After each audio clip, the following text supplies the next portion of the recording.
Lord Bullington, is that any way to behave to Harmless Phosphorescence?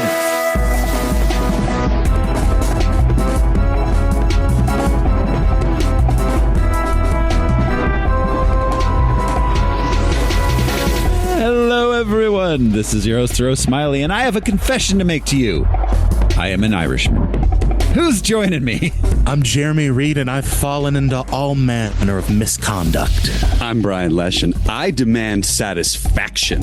Behold the splendor and nobleness of my powdered face and beauty marks. I'm Alaric Weber. Just painting dots all over your face like polka dot man. Did you buy those somewhere? They all look like they're from like the same spot. Sephora. Yeah, the Sephora powdered wig store. Apothecary. This is Harmless Phosphorescence. It's a deep dive movie podcast where we pick a theme. For series, we watch the movies, gather some research into the production and source material, and tell you all about it. This show is brought to you by patrons like executive producers Michael Beckwith and Atticus Burkett. You want to be a patron too, go to patreon.com/harmless entertainment. Lots of bonus content there, monthly movies, Star Wars miniseries, and everything is ad-free. You can listen to everything we say without being interrupted by all those gun ads that I approved. So, patreon.com/harmless entertainment. Buck a month. Buck a month. Brother. That's all it takes, and you can get it straight to your veins. Gun ads. All right. Gun ads for far right-wing political candidates. I hope you like gambling on wars, because that's there too. Oh, yeah. Yeah, all of it. I approved everything. Just give us that sweet, sweet half a cent per episode. Half a cent for every 500 listeners. It's fantastic. We're real Barry Lyndons out here. Yeah. We'll take it where we can get it. Hide your wives. This time on Harmless Phosphorescence, we are we are kind of in our summer rando movie phase right now. We let Jerime here pick one, and Jerime went ahead and threw us a 3-hour costume drama by Stanley Kubrick. We're watching Barry Lyndon.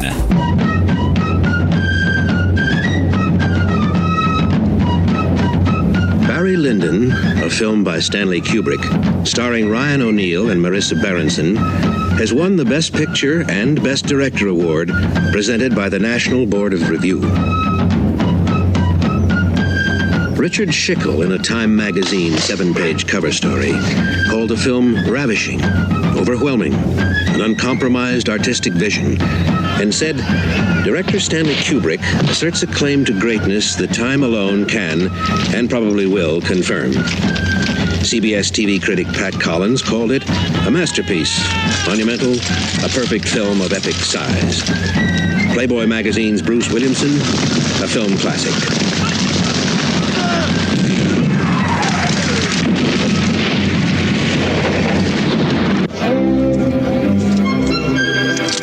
Rex Reed of the New York Daily News wrote, as an 18th century rake's progress, Barry Lyndon catalogues the rise and fall of a likable scoundrel, liar, cheat, and social climber, transporting the viewer into a world of long ago and creating the kind of magic few movies accomplish and few directors attempt in a lifetime. It is a magnificent entertainment, sumptuous, lush, gorgeous, and haunting, a classic of inestimable value.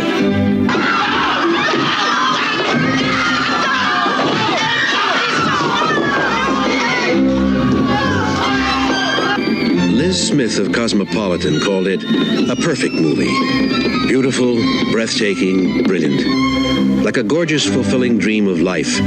A dream you never want to end. It is not comparable to any other film I can recall. I ask you to turn yourself over to the experience. Barry Lyndon, a film by Stanley Kubrick based on the novel by William Makepeace Thackeray, starring Ryan O'Neal and Marissa Berenson. That was definitely a trailer for the movie. Stanley Kubrick wrote that, didn't he? He wrote every word of that shit. Definitely. Wow. He said That was the original trailer? that was the original trailer from 1975. I mean, yeah. I mean, come on. It just goes to show how in his own lifetime renowned Kubrick was that they said his name every third word. Oh, yeah. Well, and he used that to market every movie that he ever made. Yeah. It's like, you like my farts? Let me jar them for you. Fucking Stanley Kubrick. Yeah. He was super involved in every ad campaign, every like promotion for a movie ever. This guy who made the poster for this, the famous white poster, is the same guy who gave him the Shining poster. So he like went directly to him and said, like, I need you to make me another one. So I'm curious how much involved he was in the promotion of this too. Well, and then when all of his films got released, they all mimicked that poster. Like they did like the white cover with the even though Barry Lyndon was the first to actually use that. Yeah. The big stamp looking. Yeah. Image. Yeah. So Barry Lyndon, Kubrick's, I don't know what film, but it's what it was like 75. This came out, and he only made 3 more movies after it. It took him like 24 years to get there. Wow. He slowed way down. It was released December 18th, 1975. The running time of 185 minutes. Cost $12 million. He didn't have to buy any lights. And it made $20 million. So it wasn't like disastrous or anything, but it was definitely considered a disappointment box office wise. It's aren't most of his movies, except for 2001, kind of like not huge box office successes? I mean, I don't think so. Because, well, The Shining wasn't a huge success. No, I mean, no. Dr. Strangelove was a huge success. Strangelove was definitely a huge success. Mm-hmm. Strangelove was. I think Lolita was. Of course, Spartacus was a giant blockbuster. As what? And Paths of Glory was a success. I saw Ryan O'Neal in an interview on YouTube. I was just like looking him up today, and somebody asked him, what other role would you play in a Stanley Kubrick movie? And he goes, Lolita. Definitely. Oh my God, that fucker. But he wants he wants to play Lolita, not Humbert Humbert. And just to put it up here right now, Ryan O'Neal is an American, right? Yes. Yeah. Yes. American man. Yes. No Irish, no British accent. No. American. And he like Stanley. Yeah. Oh yeah, Stanley, who is an People think he's British. He is American. Yeah, 100%. Yeah. Full Metal Jacket made $120 million on a $16 million. Oh, that's fair. Full Metal Jacket. I always forget about that being like, yeah. I forget about it because it's a traumatizing experience from my childhood. Right.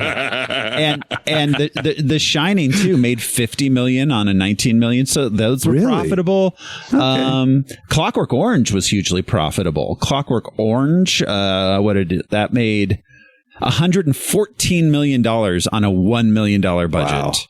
Wow. So like, Stanley was that's Star Wars shit right there. Yeah, Stanley was not only like a respected director, he made people money. Yeah, 2001 made $148 million on a $10 million budget. Like, he was consistently profitable as well. Oh, yeah.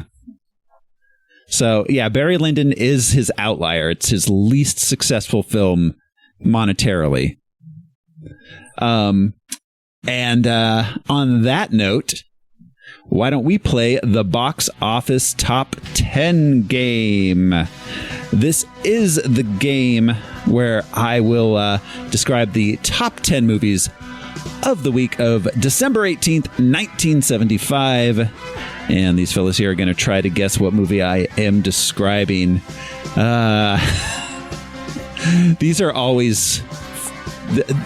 anything from the 60s and 70s we've done is always an interesting mix of like absolute classics and movies that are like that's a real movie.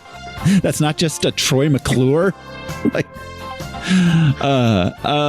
at number 10 at the box office for the week of December 18th, 1975.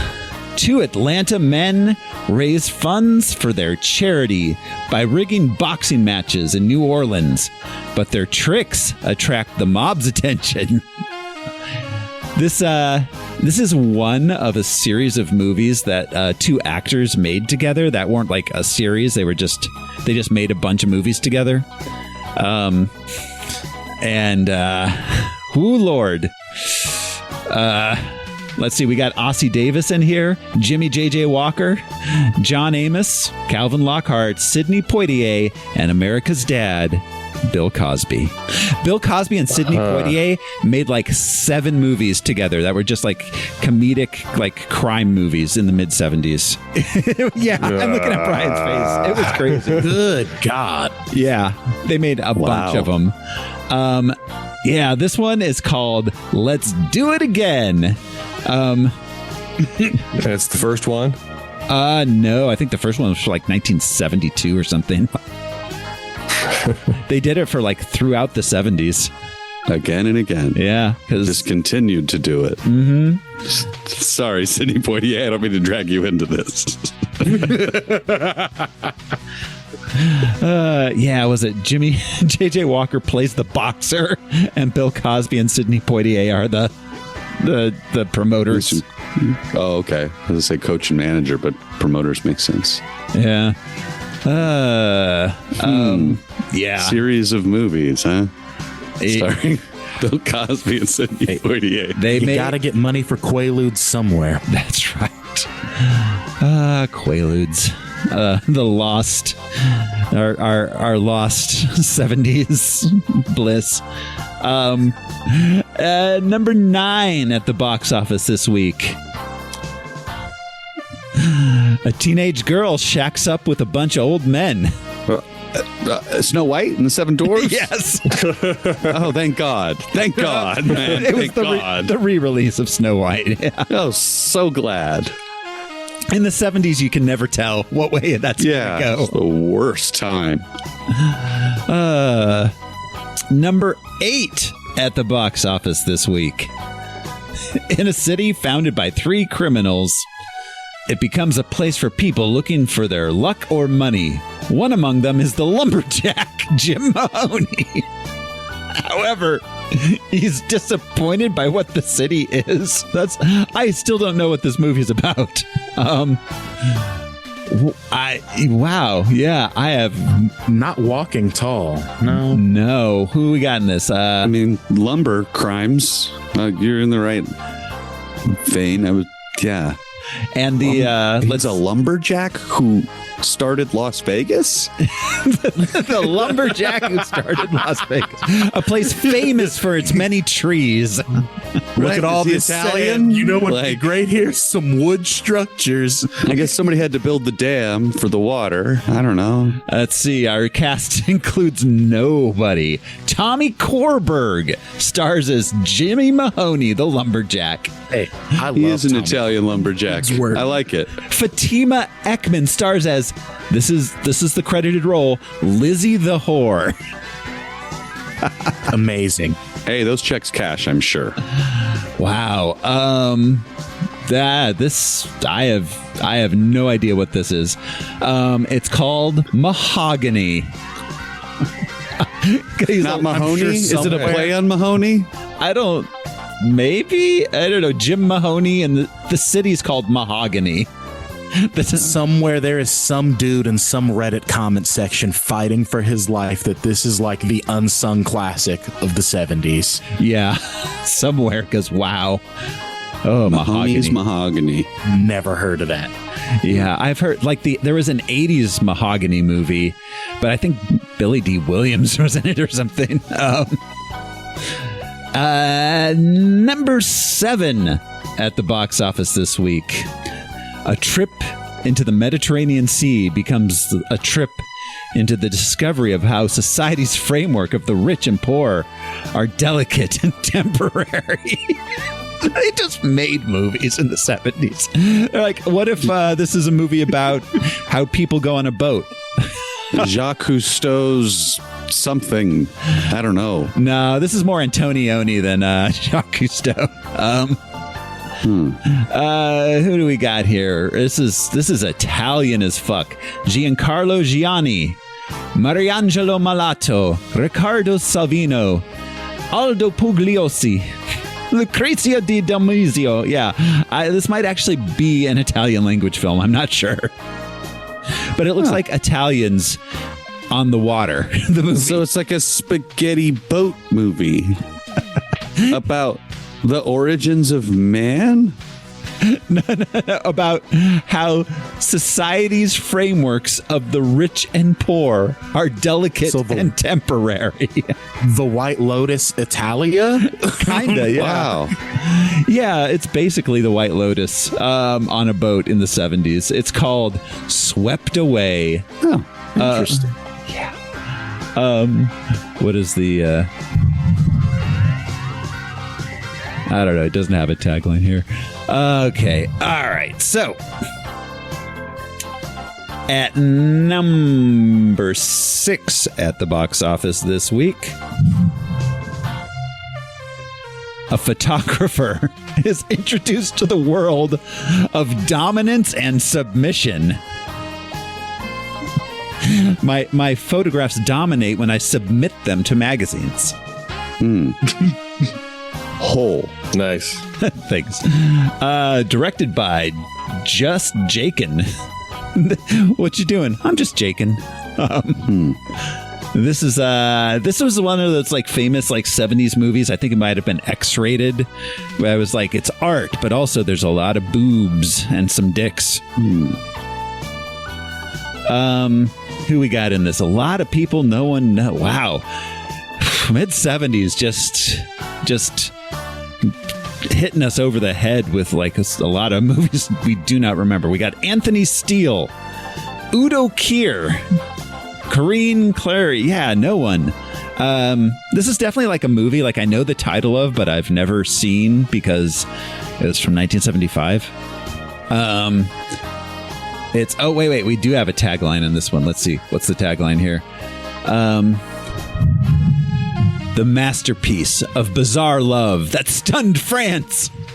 A portrait of love and submission to disorder the senses. It's the story of O. Huh.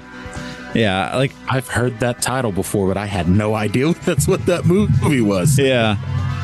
Yeah, it's one of those ones that like boomers in the 70s are like, it's so titillating.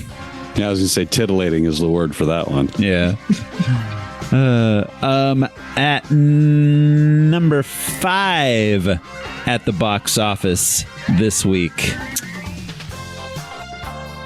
the younger brother of the consulting detective tries to steal his glory by solving an important case, assisted by an eccentric Scotland Yard detective and a lovely but suspicious actress.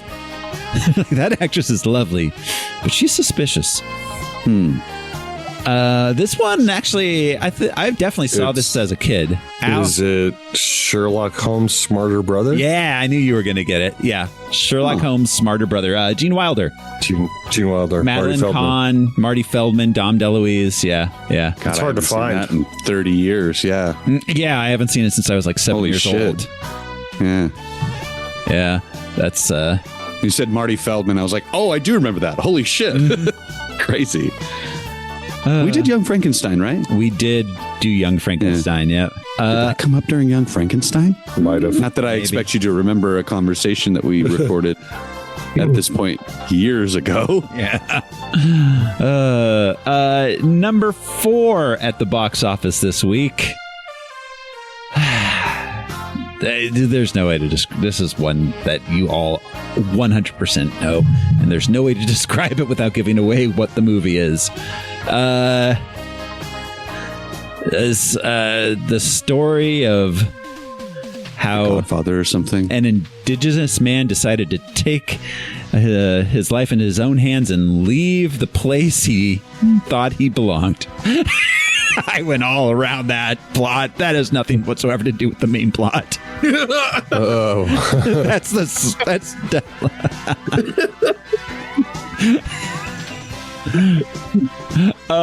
this is considered like an all-time great one. Let's see, we got Scatman Crothers in here, Danny DeVito.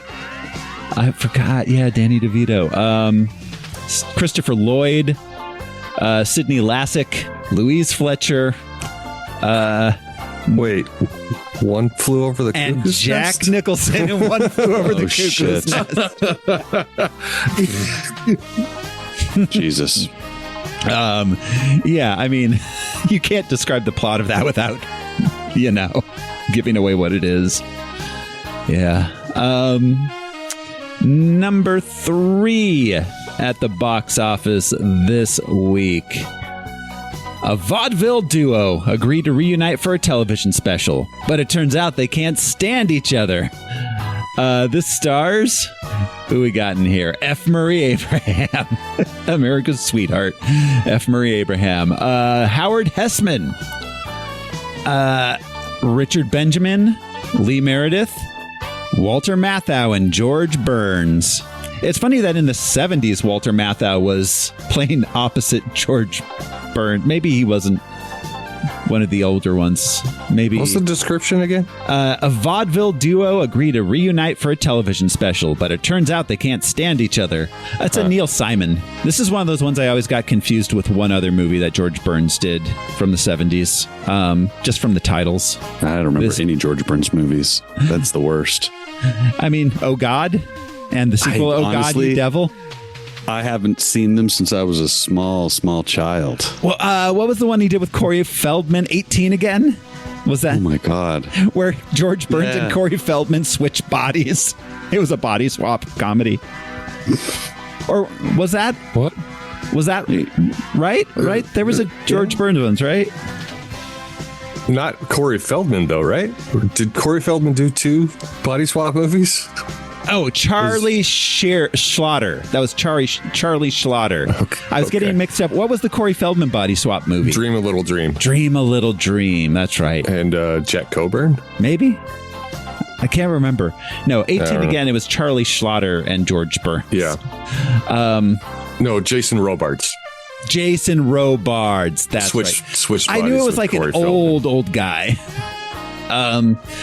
But this movie is The Sunshine Boys. I think he got an Oscar for that. George Burns.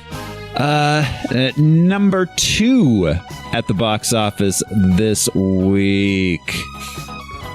A bookish CIA researcher in Manhattan finds all of his co-workers dead and must outwit those responsible until he figures out who he can really trust. This is one that people don't talk about too much anymore, but it was really big at the time. Max von Sydow, Faye Dunaway, Cliff Robertson, and Robert Redford. It's a Flight of the Condor, right? 3 Days of the Condor. 3 Days of the Condor. We did Flight of the Condor. 3 Days of the Condor. We did Flight of the Condor. It's the meme version of this, where he's a superhero in Paris who makes his own that movie. spy wings. Oh my! No, that Flight was of Condor Man. Condor Man. Condor Man is 3 Days of the Condor, but with Condor Man instead of but with Jack Tripper as a guy it's so with a bad. flight suit. Right? Was that not Condor Man? Jack Tripper was not in. No, he was in the other one where. Why am I blanking on the actor's name? Jack Tripper is. That's right. That was the other one. He was an actor that was pretending to be a superhero. John Ritter. John Ritter. John Ritter. Oh my God. John Ritter. What? It was John Boy. John Ritter. That was. Oh, what was that one called? It was Hero at Large. Yes, Hero at Large. Condor Man was like that. That was Michael Crawford. Condor Man was the one where we first talked about the Wilhelm. Oh yeah, Yeah. It was kind of a man who knew too much, right? Kind of thing, or a man who knew too little. Yeah, something like Whatever. that. Yeah. Condor Man. Done so many movies. Yeah, we have. Yeah, it's like between the monthly movie and our main feeds, we're at like 450 movies. It's a lot. Number one at the box office, Christmas week. Number one at the box office this week. A former hitman protects a colleague's Asian target. Hey, why does it matter that he's Asian? Who we got in this? Yoon Chung, Robert Duvall, and James Caan. Hey. Yeah, I have never heard of this movie. What's the tagline here?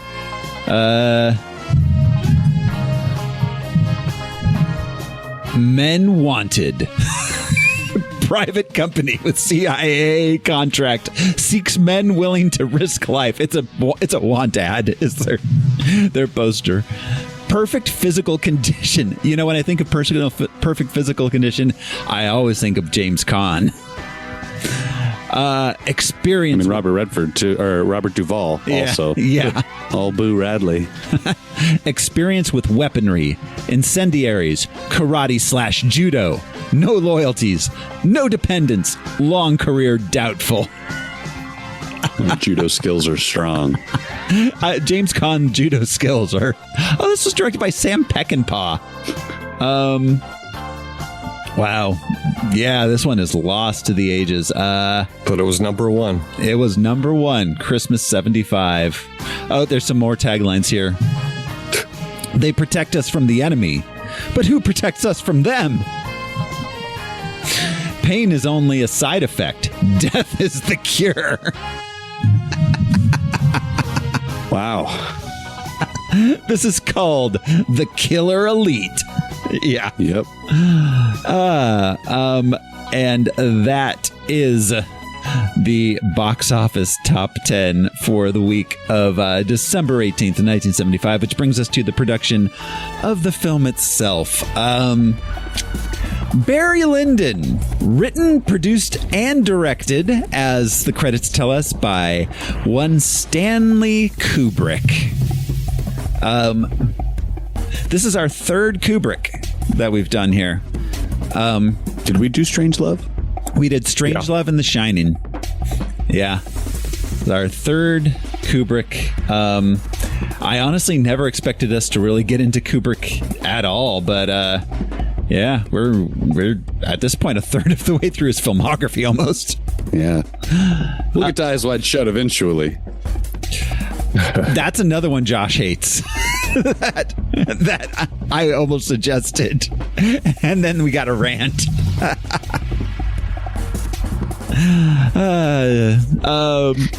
Anyway, so yeah, Barry Lyndon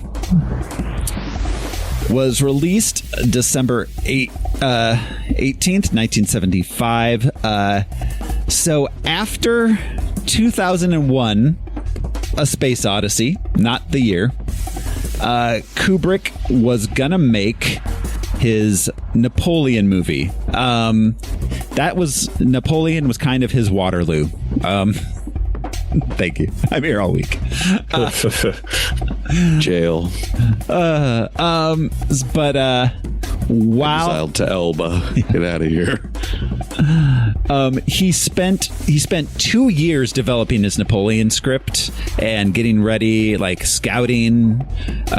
He started looking at casting, and then Dino De Laurentiis released a movie called Waterloo, which was a box office bomb, and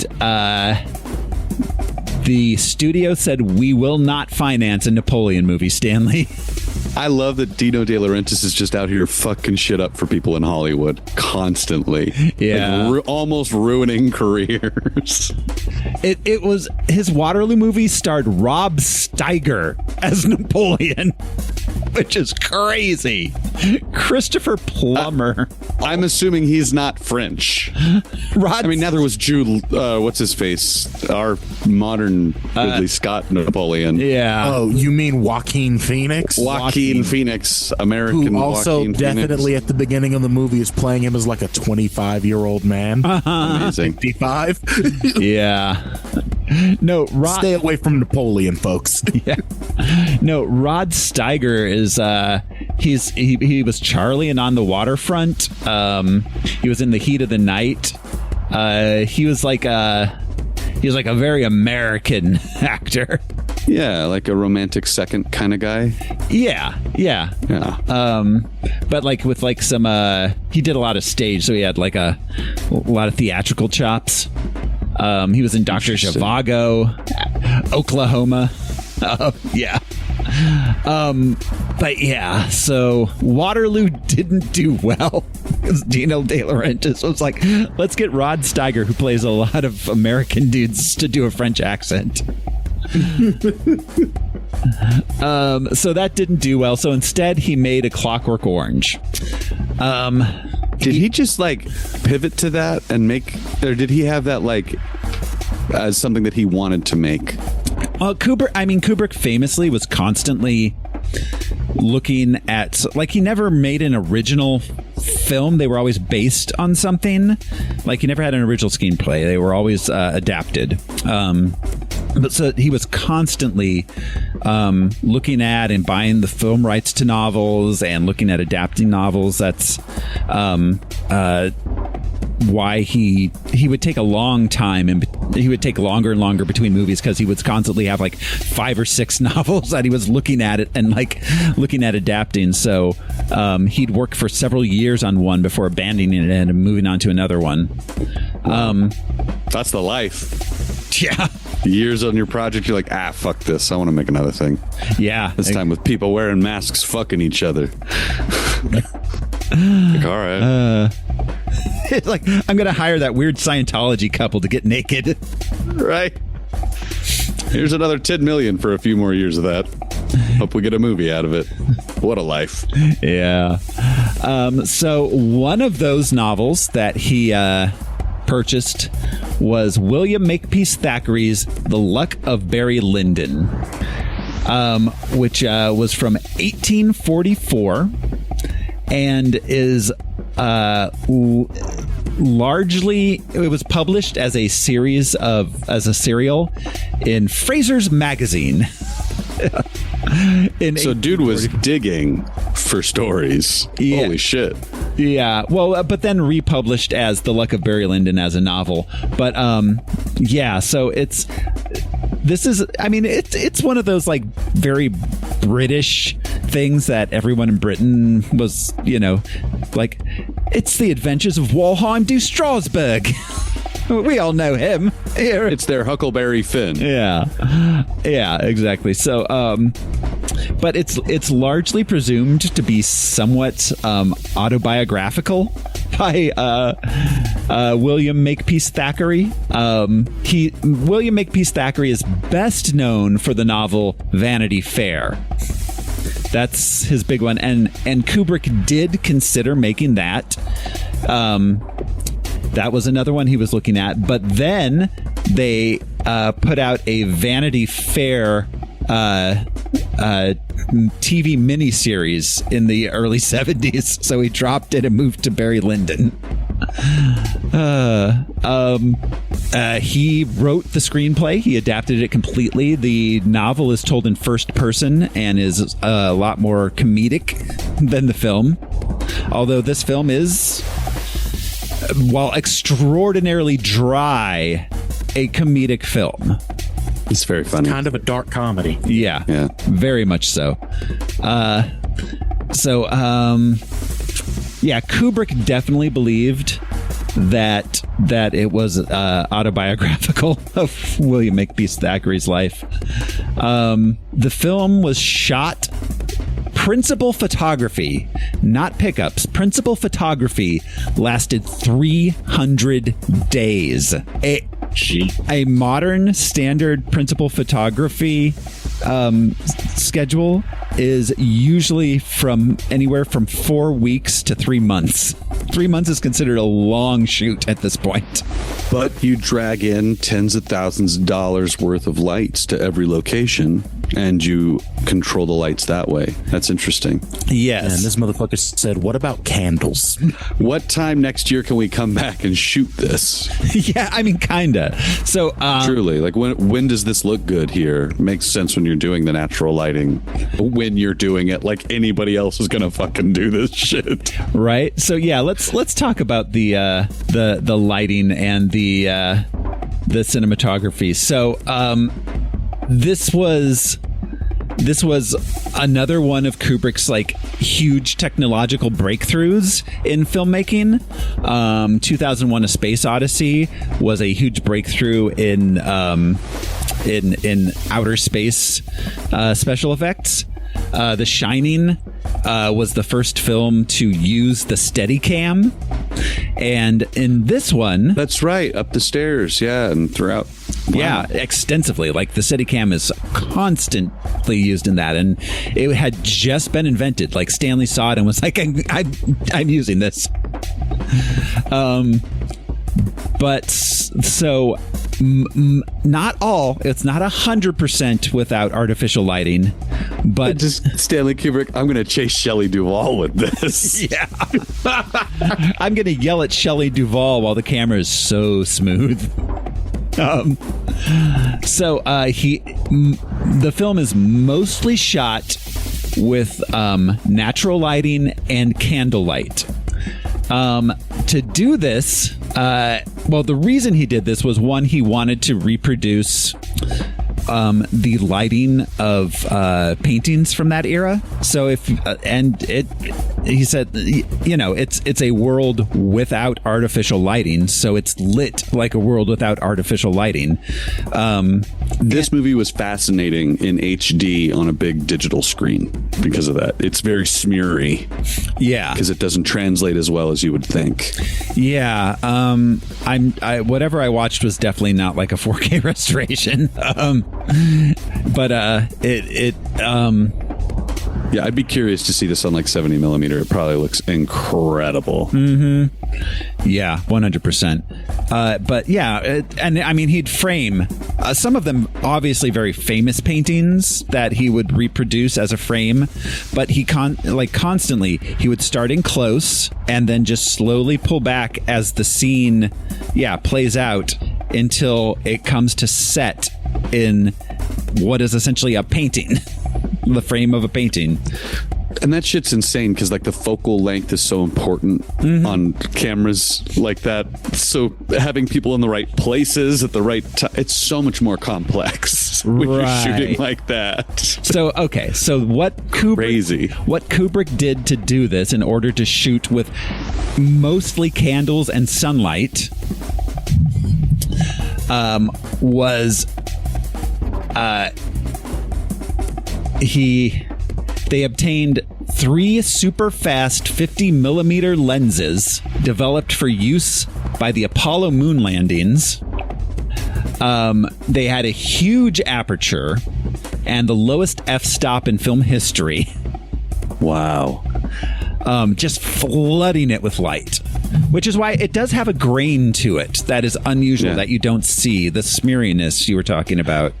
And the reds look incredible in this. Oh, okay. Yes, that is in part due because what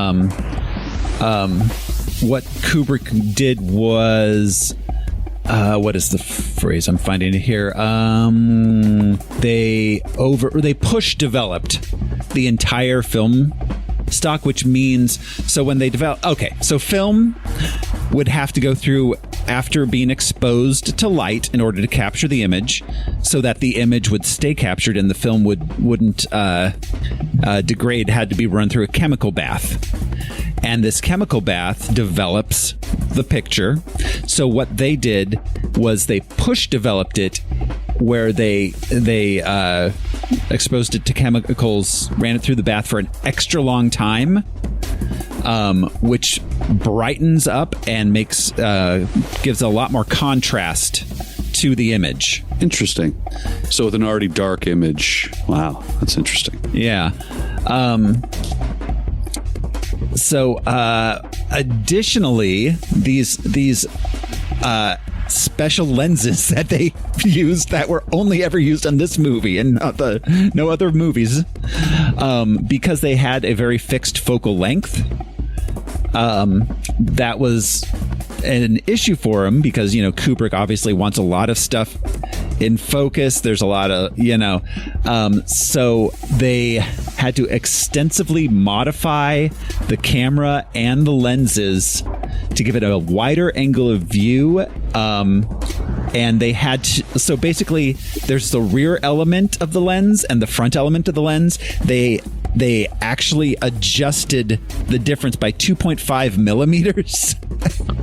So they gave them an adjustable focal length. Yeah. So that they could adjust the focal length in a shot as somebody stepped towards you or back, like up or down. Well, that stage. widened the focal length so they could keep it in focus, but they had to, these $1 million lenses, they had to deconstruct and reconstruct to make that happen. It's not unlike, what's his name, Nolan getting IMAX to make him black and white stock for the first time, where it's like, oh, yeah, wow, this is, you're not just holding a camera, you're doing science over here. Yeah. Yes. Crazy. Yeah. The filmmaking, like where filmmaking becomes like a project. Like the limitations demand this like scientific approach. Mm-hmm. It's like, well, and on the back end and like post production, or during development, you're going to do this chemical process. That's crazy. Yeah. He's a crazy person. Yeah. Psycho. Kubrick was intensely autistic. Yeah. So is it a superpower, Thoreau? It is if you're really into photography and narrative filmmaking. Or trains. Yeah, so a lot of the scenes they shot had an average lighting volume of 3 candela. So a candela is a unit of luminous intensity, a unit of lighting, and it's how much light a candle gives. So 3 candles worth of light a lot of the scenes were shot in. But if you watch they have a lot of candles and a lot of shots in here, and the flames are gigantic. I couldn't find anything, but I wonder if they had special candles made. Oh, they definitely had kerosene in those candles for sure. Those candles are wicked up. Yeah, they are. Oh yeah. Where are my candle nerds at? Sorry. Is there a candle subreddit? There's got to be, right? There's got to be. God damn. I'm sure there's like what kind of goat fat burns fastest? Right. So Kubrick used only for the soundtrack classical pieces that already existed, though. They did different. He did special instrumentations of them for the film. He had them. He recorded them specifically for the film, but all classical pieces. The big one, or traditional folk pieces. Yes, there were some traditional folk pieces in this, like the men singing and such in the background. But like the soundtrack is, by and large, a classical. The main piece that like really the dun dun, like that one is Handel's Sarabande from the keyboard suite in D minor. Is that also in The Shining? There was something in here that's also in The Shining. That I don't know if it's exactly the same, but like the 2 hit bum bum he used several times, which is very similar to The Shining's. Because The Shining is just classical music. Yeah, but again, re-recorded. Like he recorded. Oh yeah, like London Symphony Orchestra or whatever. Same thing with 2001. Yeah. Yes. Yeah. He's like a classical. What's his name? Wes Anderson. Where it's like, oh, yeah, look at you. Mm-hmm. Actually, I could not stop from making the Wes Anderson comparison, obviously the other way around. Oh, yeah. It's like, he's like a French fan of Barry Lyndon. Yeah, Wes Anderson is wildly influenced by Kubrick in general and Barry Lyndon specifically. Specifically this. Yeah. The entire soundtrack was recorded by the National Philharmonic Orchestra. Wow. Holy shit. Yes. Fuck the London Philharmonic. Yeah. It was shot in Ireland during the height of the Troubles. And in fact, crazy move. Kubrick was sent. The IRA threatened to bomb Kubrick if he didn't leave the country within 24 hours. He left in 12. Yeah, not the whole movie was filmed in Ireland.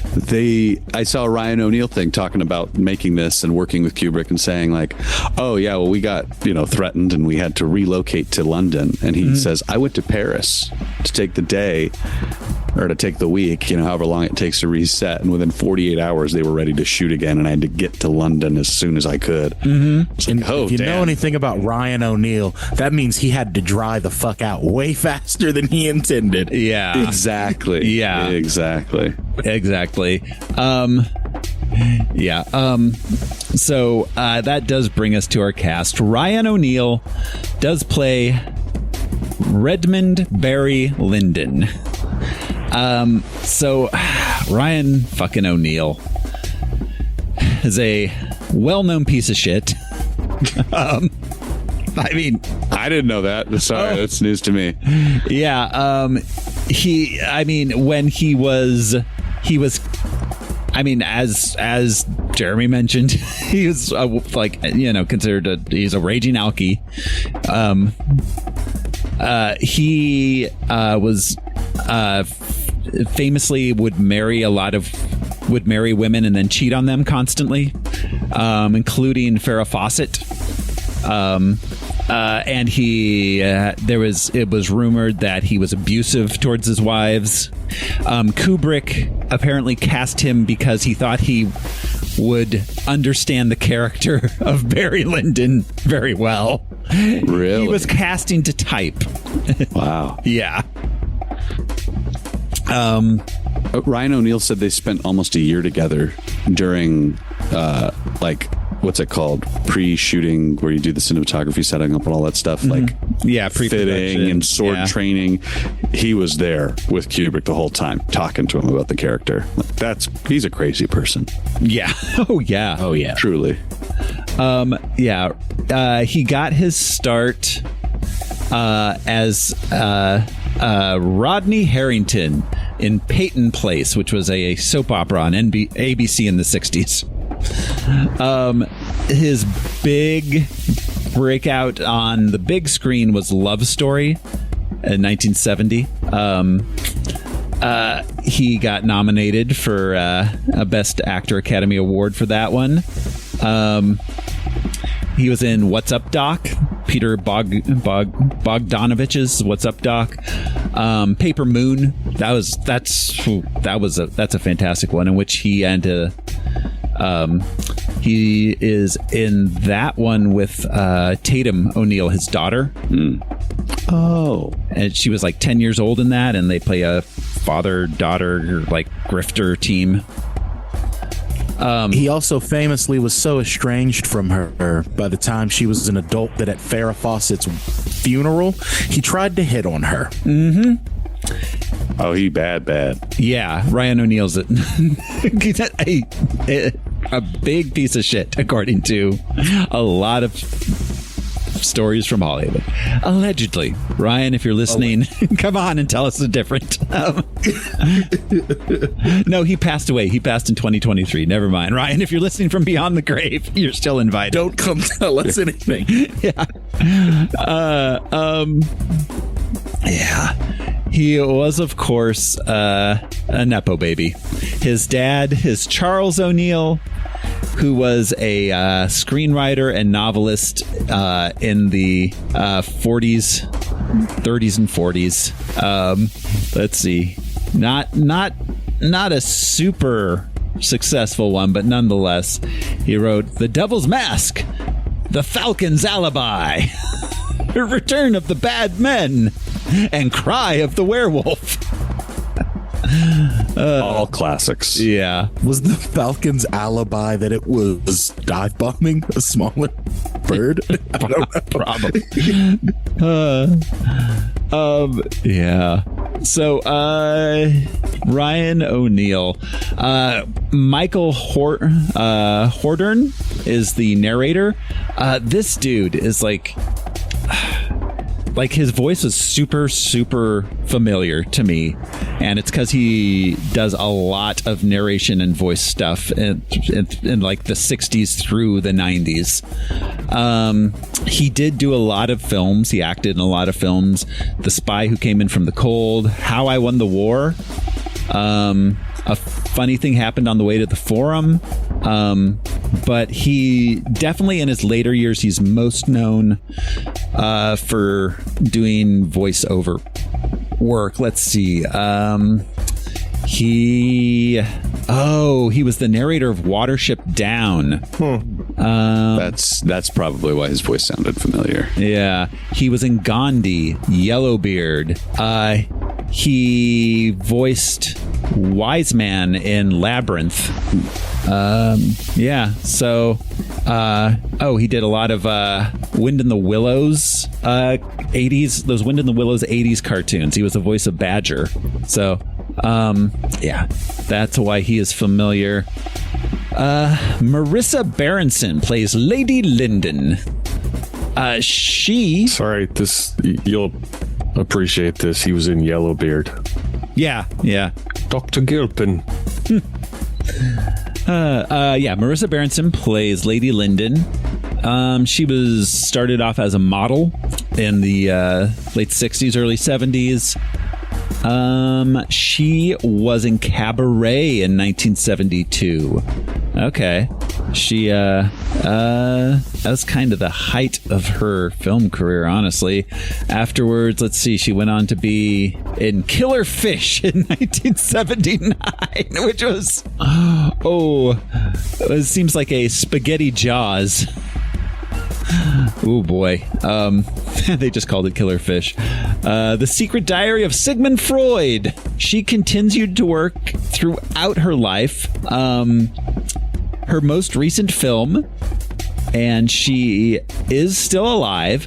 Her most recent film was last week. She was in a film called Melpomene. Which last year she was in a film called Melpomene. Would that be Melpomene? Melpomene? Yeah, could be, Al. It's more of a Greek sort of pronunciation. Yeah, makes sense. She was in an episode of The Muppet Show in 1970. In the Expanse, they pronounce it Melpomene. So do they? Okay. Yeah. Well, they pronounce a lot of things funny in the Expanse. It's true. It is also 200 years in the future. Belters. She did a lot of TV stuff in the 80s and 90s. She was in episodes of The Equalizer, Who's the Boss, ABC After School Specials, Murder, She Wrote. So she's a working lady. Patrick McGee as the Chevalier de Ballyberry. Patrick McGee is an actual Irish actor, unlike Ryan O'Neal. He was in A Clockwork Orange. I don't know who he was in A Clockwork Orange. Yeah, he was just kind of a working Irish character actor that caught Kubrick's eye. Later on, he'd be in Chariots of Fire. Episode of Tales from the Crypt. Oh no, the movie Tales from the Crypt in 1972, which was an anthology. I didn't know it went back that far. Let's see. Hardy Kruger is Captain Pottsdorf. He was a German character actor. Stanley Kasten for country here. Who did a bunch of English language films. The One That Got Away.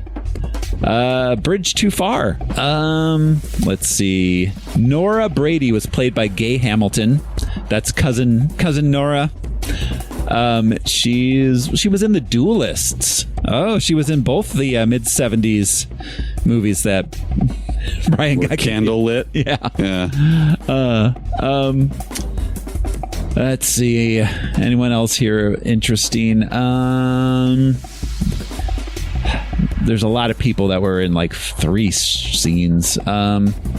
Yeah, I'm not going to go through too many others here, but was the Reverend Runt anything? Anybody? Murray Melvin as the Reverend Runt. Oh, that guy. Yeah, the guy who looks like he should be teaching Defense Against the Dark Arts. Yeah. Let's see. He was in The Devils and Alfie. Oh, 1966 Alfie, and he was in the Doctor Who spinoff Torchwood. Oh, the Captain Jack spinoff, right? yeah. He seems to just not Sparrow. Yeah. Harkness. Yes. He seems to be in just a lot. Oh, he was in Ghost Story. We've seen him before. Is he the record collector who gets real bent out of shape? I think he might. McFadden.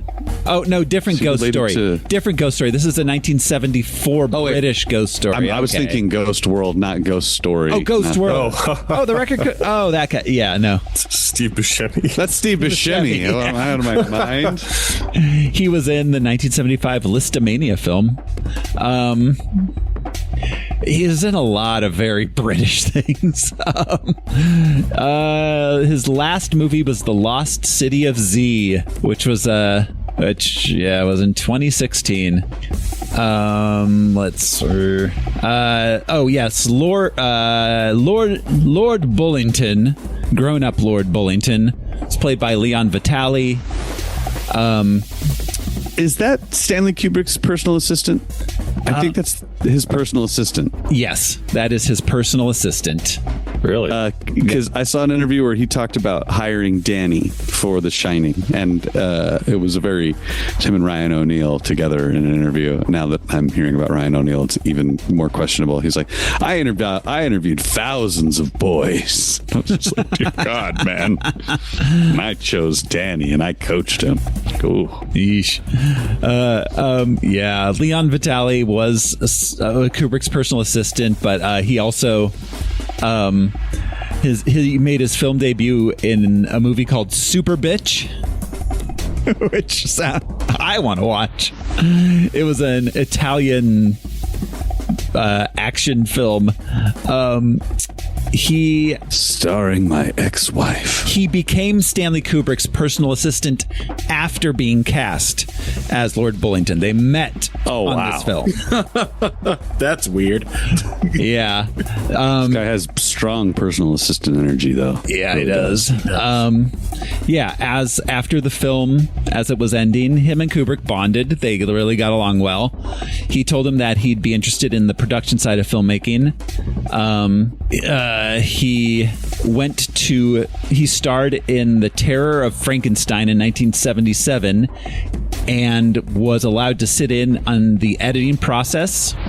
And while that was happening, Kubrick sent him a copy of The Shining and asked him if he'd help him with the production of that film. They worked on The Shining, Full Metal Jacket, and Eyes Wide Shut together. Vitali so weird to go from being in a movie to being the director's personal assistant for decades. Yeah, but I mean, rad. Yeah, but like he wasn't like getting him coffee and stuff. He was like doing filmmaking stuff. Yeah. He was essentially like an assistant, like producer. He was also Red Cloak in Eyes Wide Shut. Huh. Yeah. That's I think that's about it. There's a lot of people in this, but I wanted to throw out Philip Stone. He played Graham, who only showed up at the end. He was like the money manager or something. Had a handful of lines. From The Shining. Yeah. From The Shining. Delbert Grady, right? Yeah. And Clockwork Orange. Alex's dad in A Clockwork Orange. That's right. And he was in Temple of Doom. Okay. Probably at the end, right? Yeah. When the British Army shows up. Yeah, Captain Philip Lumbert in the Temple of Doom. Okay. Yeah. I mean, there's a few people. Like Pat Roach is in here as Corporal Toole. That's the guy that he got in the bare knuckle brawl with. That's right. Yeah, and Pat Roach was he was got beat up in some Indiana Jones movies. He was in Clash of the Titans. He was like he let's see, he was in Never Say Never Again. He was in General Kale and Willow. He auditioned to be the body actor of Darth Vader, but didn't get it. But George Lucas liked him and then cast him in multiple Raiders of the Lost Ark or multiple Indiana Jones movies to get beat up by Indy a few times. Yeah. So, yeah, that's about it for the background. This predates Siskel and Ebert, though they did both review it independently for their newspapers. They each gave it 3.5 out of 4 stars.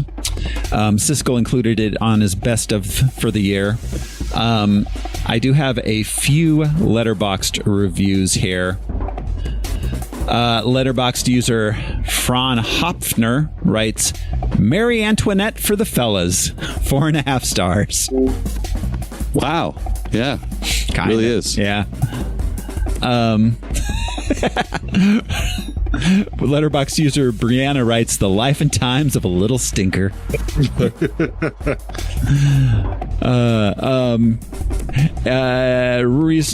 Letterboxd user Reese writes, if I lived in the late 1700s, I too would just go on absolutely every side mission imaginable. 5 stars. The only way to survive all those fucking wars.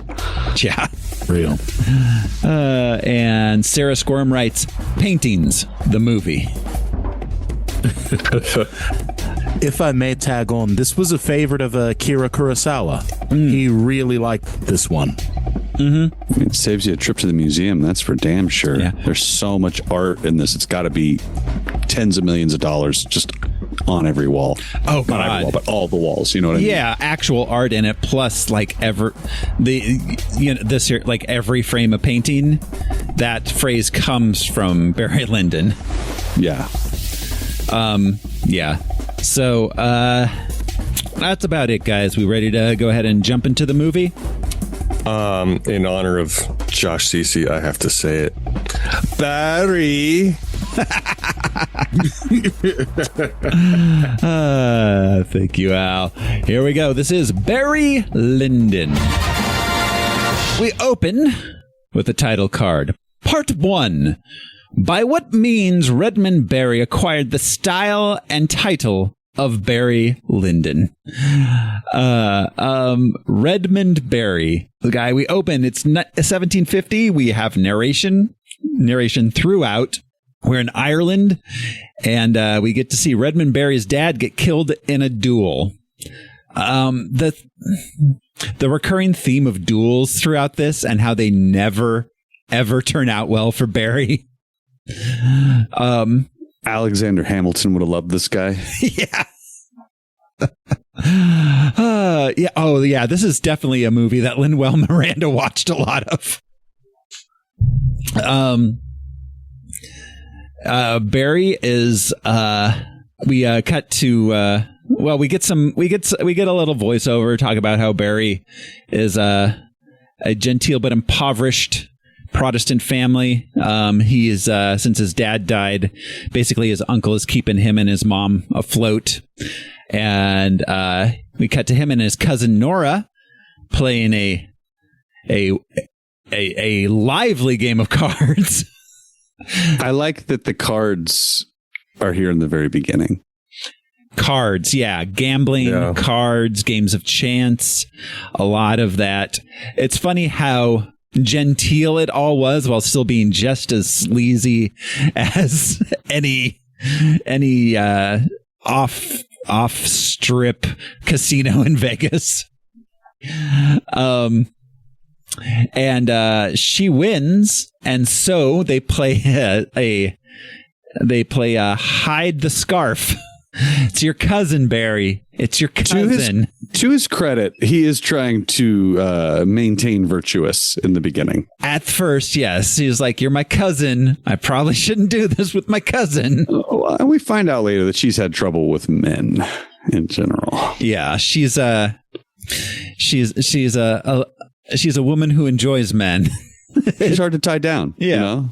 She likes I think she's failed to capture suitors because of it too. Well, and she has to have somebody to try out all of her moves on, as we'll see. Cousin, back in those days, was as good as anyone. Yeah. I think everyone in town's got one of her ribbons. Yes.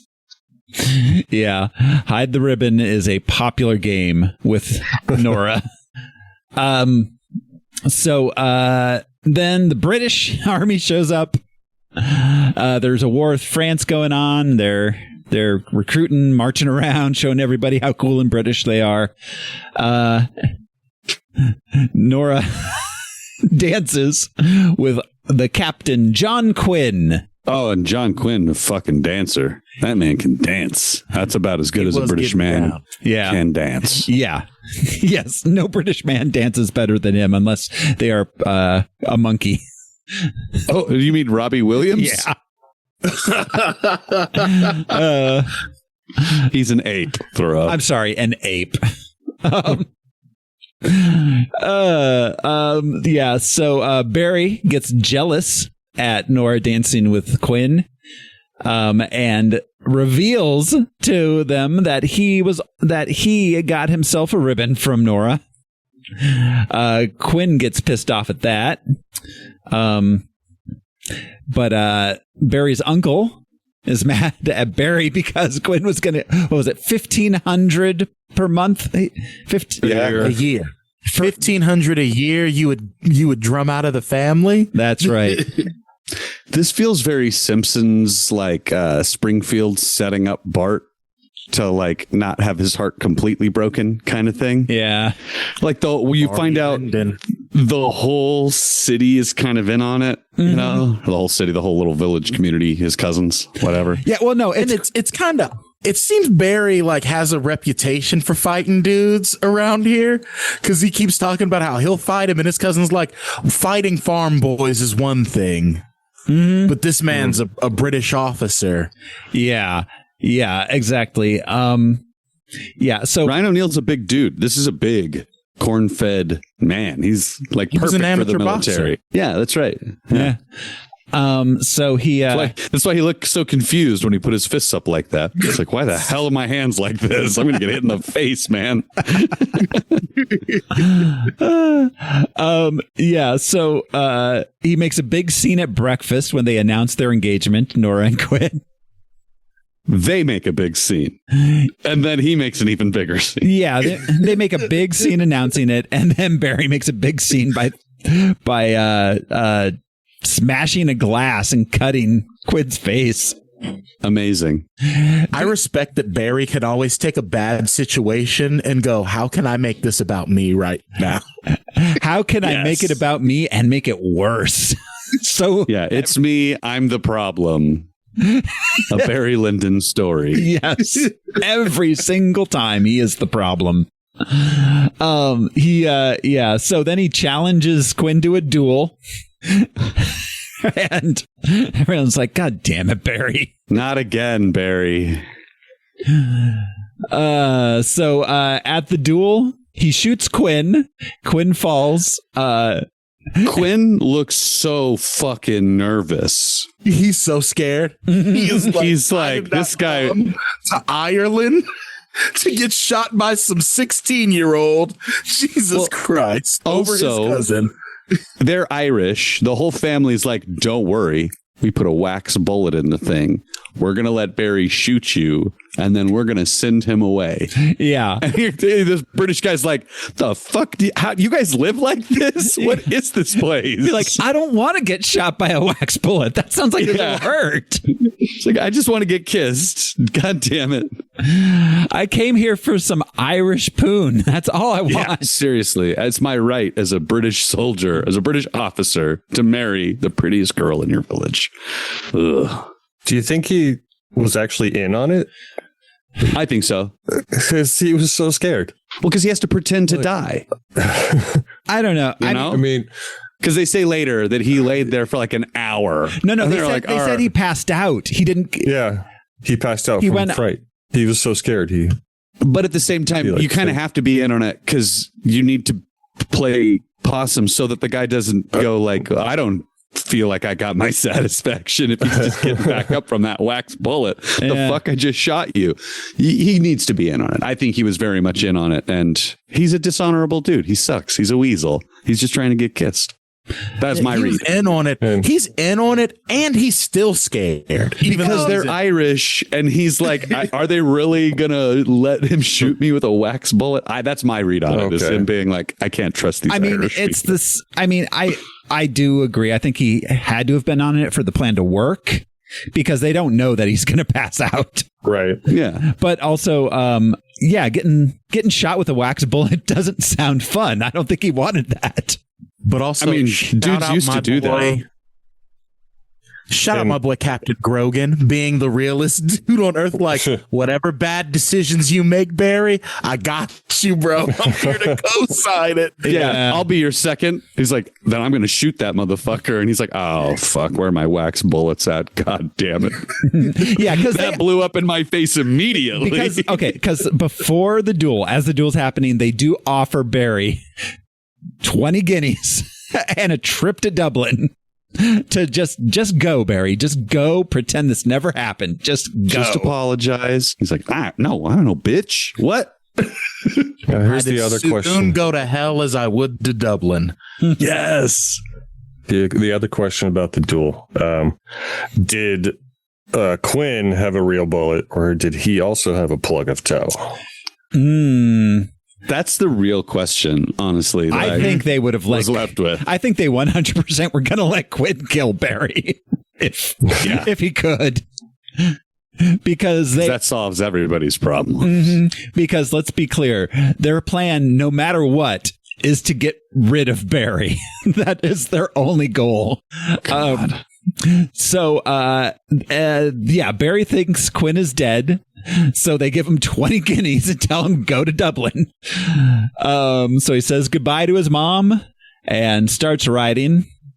Does his mom know? She can't know. I don't think she knew because she wouldn't have let him go. Mm-hmm. Yeah, she obviously found out. She's probably the worst boy mom ever. Oh, yeah. She's so loyal. Like, how dare you try to keep my son from pursuing his cousin?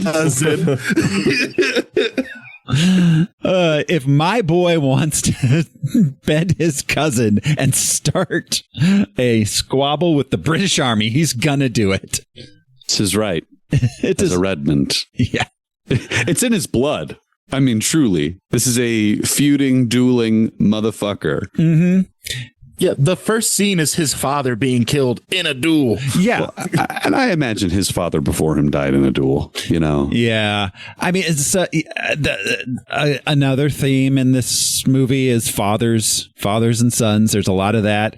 He gets a lot of father figures. He is both a terrible father and a great father, depending on which kid. Great father to his son, that is his blood son. And a terrible father to his stepson. I think he doesn't know how to be a stepfather to that kid, too. Not to say that Barry Lyndon is absolved of anything, but that's a lot of heavy lifting to be like, oh, shit, he's about to turn 10 and now he gets it. Oh. Mm-hmm. Yeah. He out on the road on his way to Dublin. He stops for a mug of water and meets a couple fellas who invite him to dinner. They're certainly on the up and up, these two fellas here. Would you like a drink? Yeah. Would you like some food? Like, the fuck? I would be suspicious in 2026. Yeah. Yeah, in the 1700s, he's like, oh, these guys are going to rob me. Like at the gas station? Yeah, I'd be like, no, sorry, dude. Oh, yeah. I'm leaving. I'm going to buy gas somewhere else. No, that's the worst thing. You pull up to the gas station and just some random guy starts walking up to you and he's got like that sideways kind of like, do you want to buy this radio? Just reminds me of every trip into LA as a teenager in the early 2000s. Hey man, we need directions. I'll sell you this radio for them. That happened more than once. Pre-cell phones, getting directions was exciting. I knew a dude once who he was briefly my roommate for like 3 or 4 months, and one day he just calls and is like, "Hey, I'm at a gas station and there's a guy here who wants to sell me a TV. Do you have $50?" I was like, "No, no, I'm not going to go and bring you $50 to buy a TV at the gas station."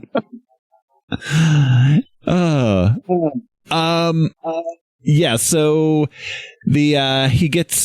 he leaves without having dinner with the nice men, and only to find them as he's approaching that tree across the road. He makes the worst possible decision by continuing to slowly approach it instead of turning the fuck around or just going through the woods. You're on a horse. They're all-terrain vehicles. Just go around. It's the children of men thing, though, where you're like, huh, that's interesting. Oh, no. And it's just that split second of not being Froggy. Yeah. Never again, though. That shit doesn't happen to him ever again. No. Except for his Lord son, Lord Fauntleroy.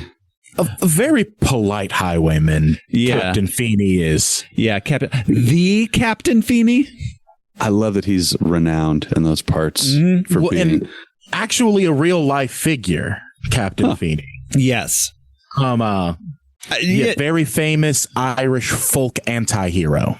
Yeah. We have to stay one step ahead of our clients, which is just a funny way to consider the law as a criminal.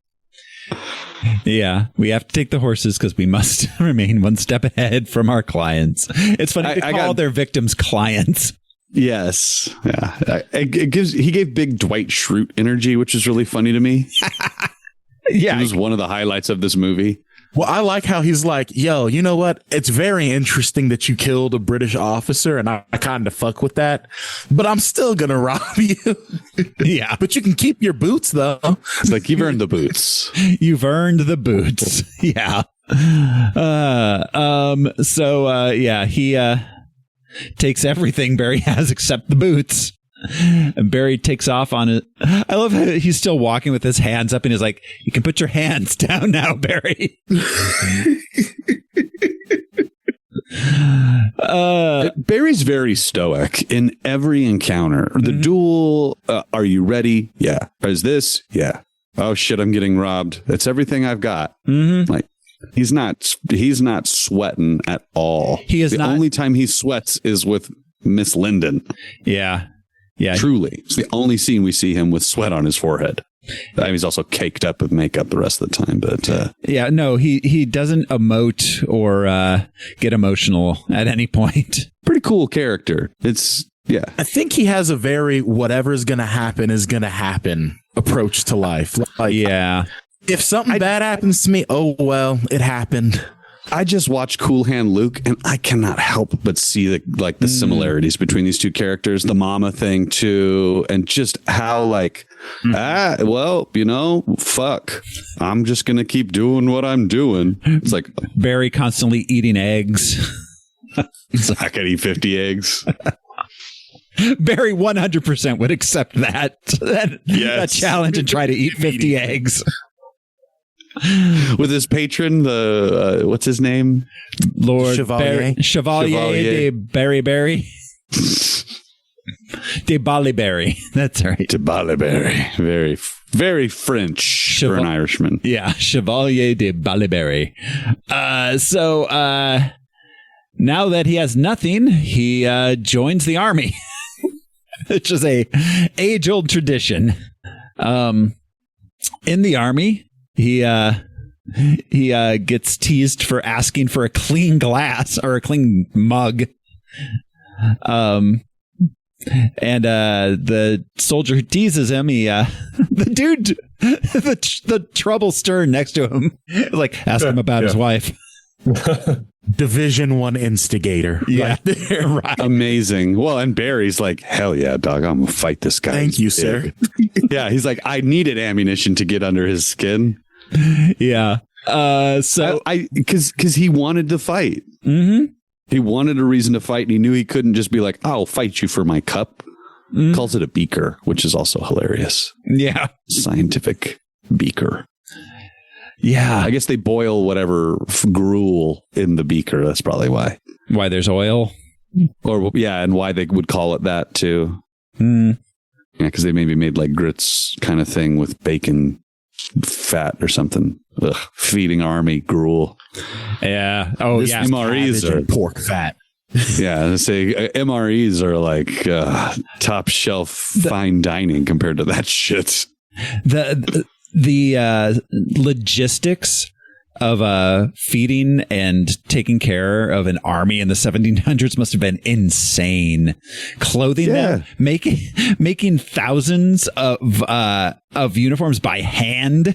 Choosing a latrine every day and then avoiding that latrine when you're there for more than one day. Yeah. I mean, literally, we see that as they're talking about the conduct of soldiers, they're literally stealing livestock from a farm they've just burned down. Yeah. Yeah. Yeah. That's literally how you kept an army. You know, it's a walking on its stomach kind of thing, you know? Mm-hmm. We need these chickens and pigs. Otherwise, we can't keep going and shooting people. One muzzle-loaded bullet at a time. Yeah. Give us the chickens and pigs or we'll take the horses and the women too. Yep. Yeah. So he gets in a sanctioned fight with the guy, bare knuckle style, and just kicks his ass. Dude doesn't land a single punch. Fucked him up proper. Yeah. This is the big Indiana Jones fighting dude. This feels like a metaphor for the movie. Barry starts the movie, just everything misses him. He's dodging every punch. But by the end of the movie, he's just getting hit with fucking everything. The first half of the movie is just him managing to dodge everything. Win after win after Slick. win. Well, Turning losses into wins. Yeah, every time. This is never going to end. Then Captain Grogan, who was his family friend.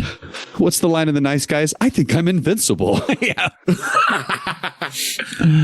Captain Grogan shows up, tells him that Quinn isn't dead.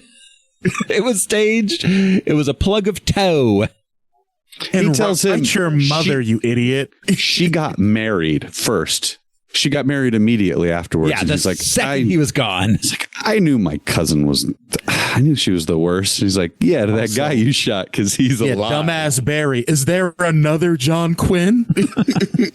Fucking Forrest Gump over here. God damn, bro. So dumb. His daddy's name's Forrest too. Like, Jesus, Forrest. You know what love is? God damn. Sorry. So I'm mad about it. So Captain Grogan says he'll take care of Barry.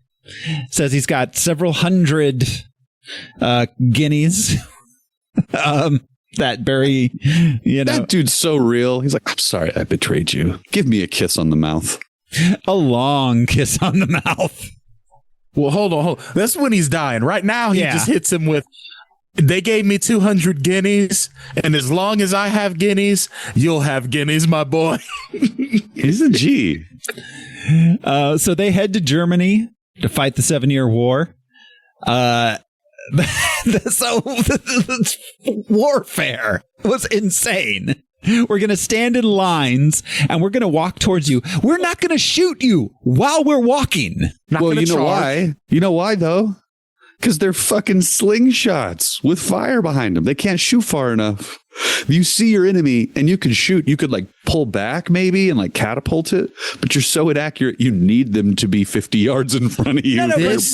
Rounds to hit them.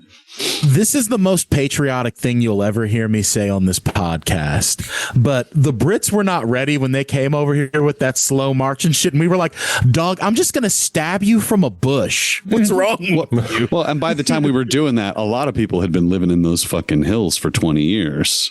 Right. I'm entrenched here, my friend. I've got dynamite and all these trees out here. That didn't exist then, but yeah. No, we're gonna stand behind trees and shoot you. And the British literally complained that it was cheating. they're being so mean. Well, I mean, to that point, we see Barry kind of right around here steal a British officer's identity, and it allows him free travel. That's coming up. Yeah, that's very shortly. The honorary level of being a lord, or what would you call it? Gentry. Yeah. Whatever. But even then, Captain Grogan's a captain, and he's still walking in that long ass line, getting shot at with the rest of them. Right. Yeah, just walking and letting them shoot at you without shooting back until you get to where you're going to stop marching to. It's crazy. Or you decide to sprint after them because they fired right before you got into range, and you might be able to clear that. Like, it's so stupid. It's insane. Well, and there was that point in that era where like they would just hire armies. Like, they would just hire armies, and the two armies would just go and flip a coin to see who won, because they're like, we're both hired. We don't want to shoot each other. It's not unlike the Russians now using jailed young men and stuff, or jailed older men for a while there. Oh, yeah. Just kind of clear out the rabble with the front, you know? Ooh. Well, and now they're starting to empty out the high schools, so things aren't going well for Russia at the moment. Yeah, it's going to be an issue with fuel in the winter. Oh, yeah. I mean, we're already seeing the videos of the gas lines there that are like 10 miles long. Anyways, Barry, Grogan gets shot. Tells him, sorry, I only have 100 guineas left, Barry. I lost 100 gambling last night. Hey man, real G. He's gonna do real G things like lose money gambling. It's like, well, yeah, I'm about to die. Kiss me. Will not. Oh boy, again. does he? Yeah, kiss me, my boy. We'll never see each other again. I at first I was like, oh, it's just it's an old style, like men would kiss each other then and stuff. But that was a long kiss. I mean, I think it's just because he was such a bro. I really do. Barry obviously felt some kind of way about him dying. Like, oh, truly, he was his only true confidant. Whoever told him the truth. He was the first father figure in the film that Barry had. Barry lost his father after the uncle. Yeah, who just wanted to get rid of Barry because Barry was a pain in the ass. Yeah. Fighting farm boys. So this is the point where where while walking along the road, he finds a couple fellas being gay in the water, happy and gay. He's serving them, serving the horses water and stuff. Yeah, he's like running errands as like a second to an officer. He might be going down to the river to get water. Yeah, he had the bucket. I think that's what he was heading to do. Oh, okay. Or maybe he was bringing oats or something, but it seemed like he was serving the horses directly. Could be. But maybe it is a bucket for water because he stopped before he got to the water. Yeah, well, because he heard these two fellas in the water having a private conversation. I can't live without you. Every time we're on the field, I can't be kissing your mouth. You promised you wouldn't be gone for 2 weeks again. It's like, Barry, I heard the bugle call. Don't worry about that. My loins tightened. Yeah. So Barry just grabs the dude's horse and walks away. It was so easy to leave the army. And his clothes. And his clothes. And his papers. All his stuff. That guy's going to have a hard time explaining his situation. So me and the lieutenant over here, we were roughhousing about in the water. As men do. Somehow my horse and my clothes and my orders and everything just wandered away. Wandered away. Yeah. He also this dude's name. I had this earmarked. This dude's name is hilarious to me. What is it? Fakenham? Fakenham, yeah. faking him. That's just unlucky. You know, the guy's name you steal is stolen identity, you know? Faking him. Stolen pig? Yeah.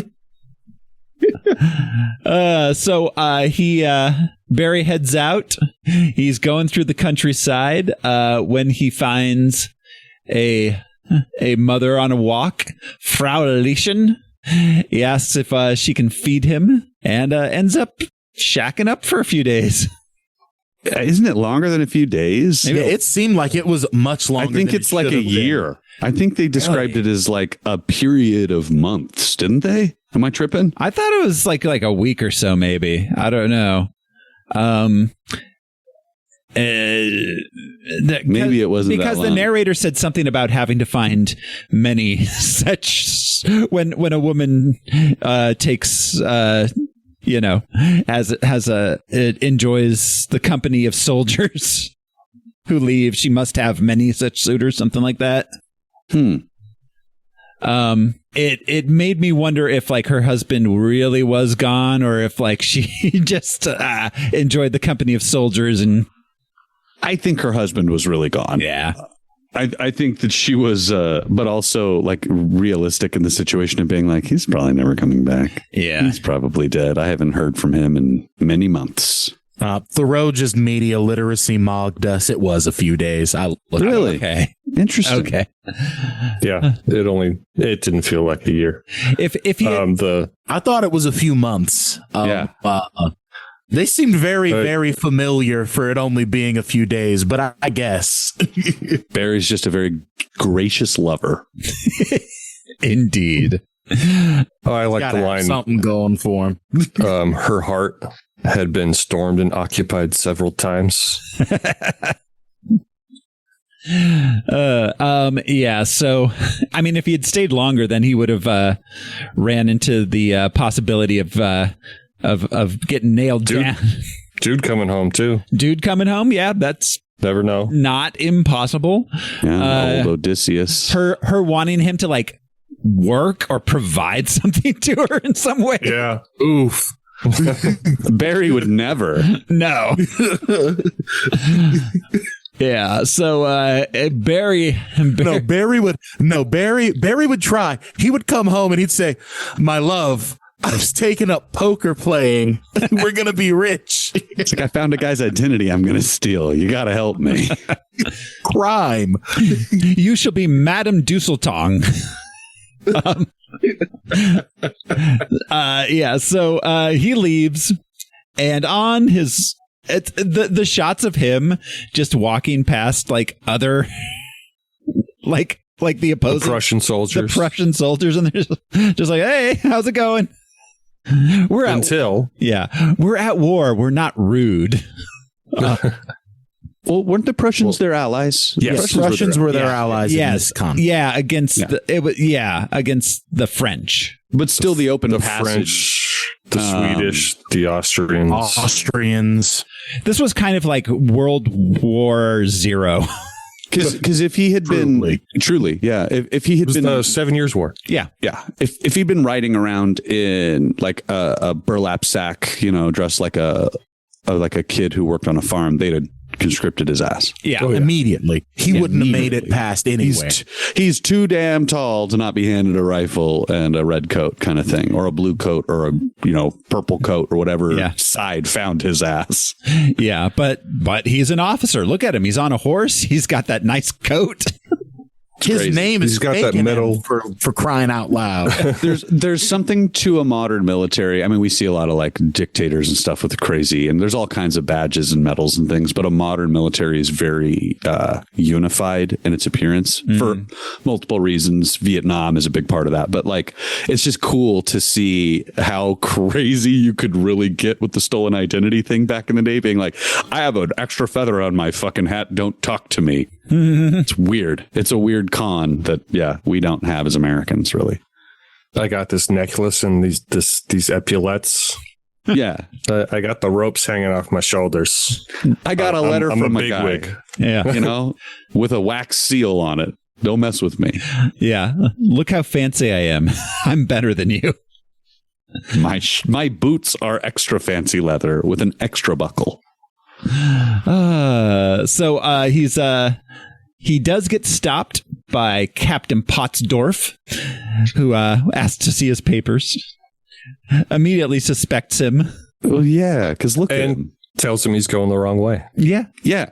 He's just writing aimlessly at this point, right? Yeah, literally as soon as he was like, you're heading the wrong way, Pottsdorf was like, got him. He's headed for Holland. That's right. Yeah. Which was pretty much was neutral at the time. The only neutral country. So he was going in the right direction. They're in France, so he's got to ride through all of the lowlands, right? That's a long ass ride. He started in Germany and he's trying to get to Holland. So yeah. He's got a long ways to go. So weird. It seems so silly because he's so good at this whole thing to not be riding town by town and being like, oh, I gotta fucking make sure that I have a plan. Well, the smart thing would be to get off the fucking road when you're on long stretches of nothing. Yeah. Well, and when you see in the distance riders approaching in uniforms, perhaps. Yeah. That's the thing about Barry is he's just dangerous enough to get himself in trouble because he thinks I'm so smart, they'll never catch me. I'm just going to ride on the road. He's incredibly cavalier in this moment. He's just like, check me out. And like he says, or the narrator says, he's won over. Mm-hmm. Because he thinks he's so great. Yeah, no, he thinks he's much smarter than he is. And Barry is not a smart man. He just is not. A good lie needs some truth in it, and he just starts naming people. It's like, dog. Yep, he's offering letters of introduction to Pottsdorf from ambassadors and shit. Someone who's dead. Yes. He says the person he's delivering a message to, delivering correspondence to, by that point has been dead 10 months, is what Pottsdorf says. But he chose the name General Williamson when the guys in the river said that he had a message for Prince Henry in Bremen. So why don't you remember that bit? Yeah. Well, and it's also in the letter that he's carrying. I imagine so, yeah. So anyways, Pottsdorf clocks him as a total scam artist. He said his uncle was an ambassador named O'Grady. Yeah. Insane work. There's no Gerlami. There's no Irish. Yeah, there's no Irish ambassadors in the 1700s. Especially not to Germany. So Pottsdorf tells him, we're going to kill you or you can join the army, the Prussian army. And as he does, he rolls with the punches and joins up. And it turns out to be a much worse army than the one he was already in. Yeah, the British army is way better. Yeah, the British army, a shilling a day for the rest of your life. Yeah. These guys fight or we'll just kill you. Yeah. Well, lashings or death. Yeah. If you're punished. The gauntlet, where every officer hits you with a stick as you walk down the line. So yeah, it sucks. Barry has to go into battle. They're shooting from a house. The battle goes on for a while to the point where the house he's in gets set on fire and Pottsdorf gets knocked unconscious. And Barry picks his ass up and walks him out of the burning. He thought about it for a second. A little bit of nobility. Yeah. The little bit of nobility still clinging to old Redmond. Yeah. Barry is an opportunist who is trying to be a good man. And this is a perfect opportunity for him. In both of those fronts. Yeah. He's like, oh shit. Wait, was that my commanding officer? Yeah. Well, because I think he did the quick calculus of even if I leave, I'm not getting out of this. So I may as well save the guy. Maybe he'll think he owes me one. Well, it's safer inside still, too. It gives him a reason to stay inside and not run the fuck away. Yeah. So he saves Pottsdorf's life. He gets a commendation from Fred the Great and 2 guineas or 2 whatever the coins were. Francs. Francs. They were Friedrich Doors. He named them after himself. He named the money after himself. So it's probably the equivalent of a guinea, though, which is like $100 to us, right? A guinea is like a month's pay. Yeah, something. Or a year's pay, depending on where you're at. Yeah. Yeah, because you also had the breakdown of some currencies gold, some currencies silver, some currencies copper, right? And it was a real Wild West too, of like place to place, like conversion rates were kind of just like whatever the locals were willing to do. So how much you got? Yeah, exactly. So the war ends, and Barry and Captain Pottsdorf's uncle recruit him into the Prussian Ministry of Police. There is a man called the Chevalier de Baliberi, who is claiming to be an Austrian diplomat and a professional gambler, who they suspect of being an Irishman and a spy for the Empress Maria Theresa. So they assign Barry to be a spy and become his manservant and spy on him. But when Barry shows up, he's like, I'm talking to a real Irishman. I have to tell him the truth. I love that. The Irish is just fuck the British, man. Just the moment he hears I'm an Irishman, he's like, a fucking King of England, stupid shit. You know what they want me to do to you? I love it. I love Barry Lyndon so much. He's such a good criminal. That's the only thing he's good at. The only thing. Literally, I ain't no snitch. Mm-hmm. Help me get one over on these cops. Yep. Yeah, so he becomes a double agent, and he's actually feeding the police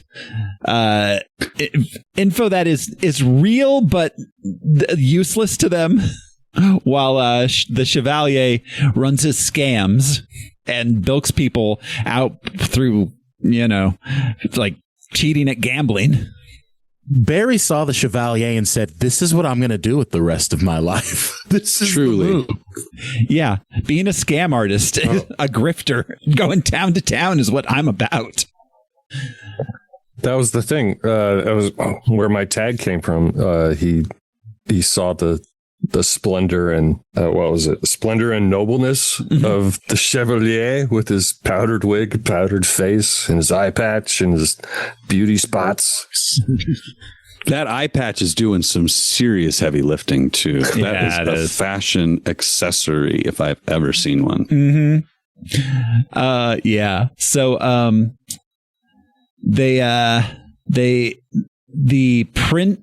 so Barry is helping the Chevalier cheat at cards, and the Prince of Tübingen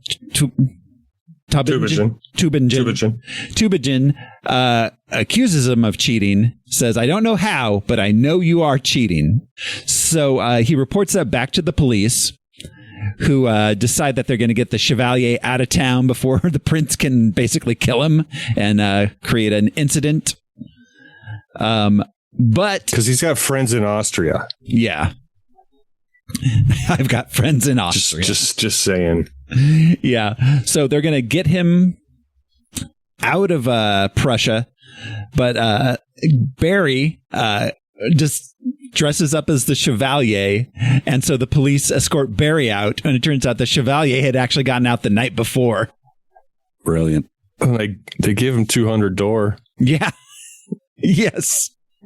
To get in the wagon. So Barry and Chevalier just travel around scamming people and gambling town to town, up and down Barry's the dial. Muscle whenever he needs muscle. They wind up, where is it? The King of Belgium's spa, I think. Mm-hmm. Yeah. Where we spend most of the rest of the movie. Did this game have a name that's just guess the next card? Yeah, the actual game they're playing is not one that modern gamblers play. Yeah, it was. They were just guessing the next card, right? That was it. That was all it was. They had I couldn't figure out the odds table that they held up too. Yeah. But, you know, Yeah. you gambling, you have to have odds like, oh, we've already seen 4 4s. I guess we're not going to see any more of those unless they have 2 decks. I don't know. But yeah, the name of the game is guess the next card. It's funny they had to cheat at that because until you're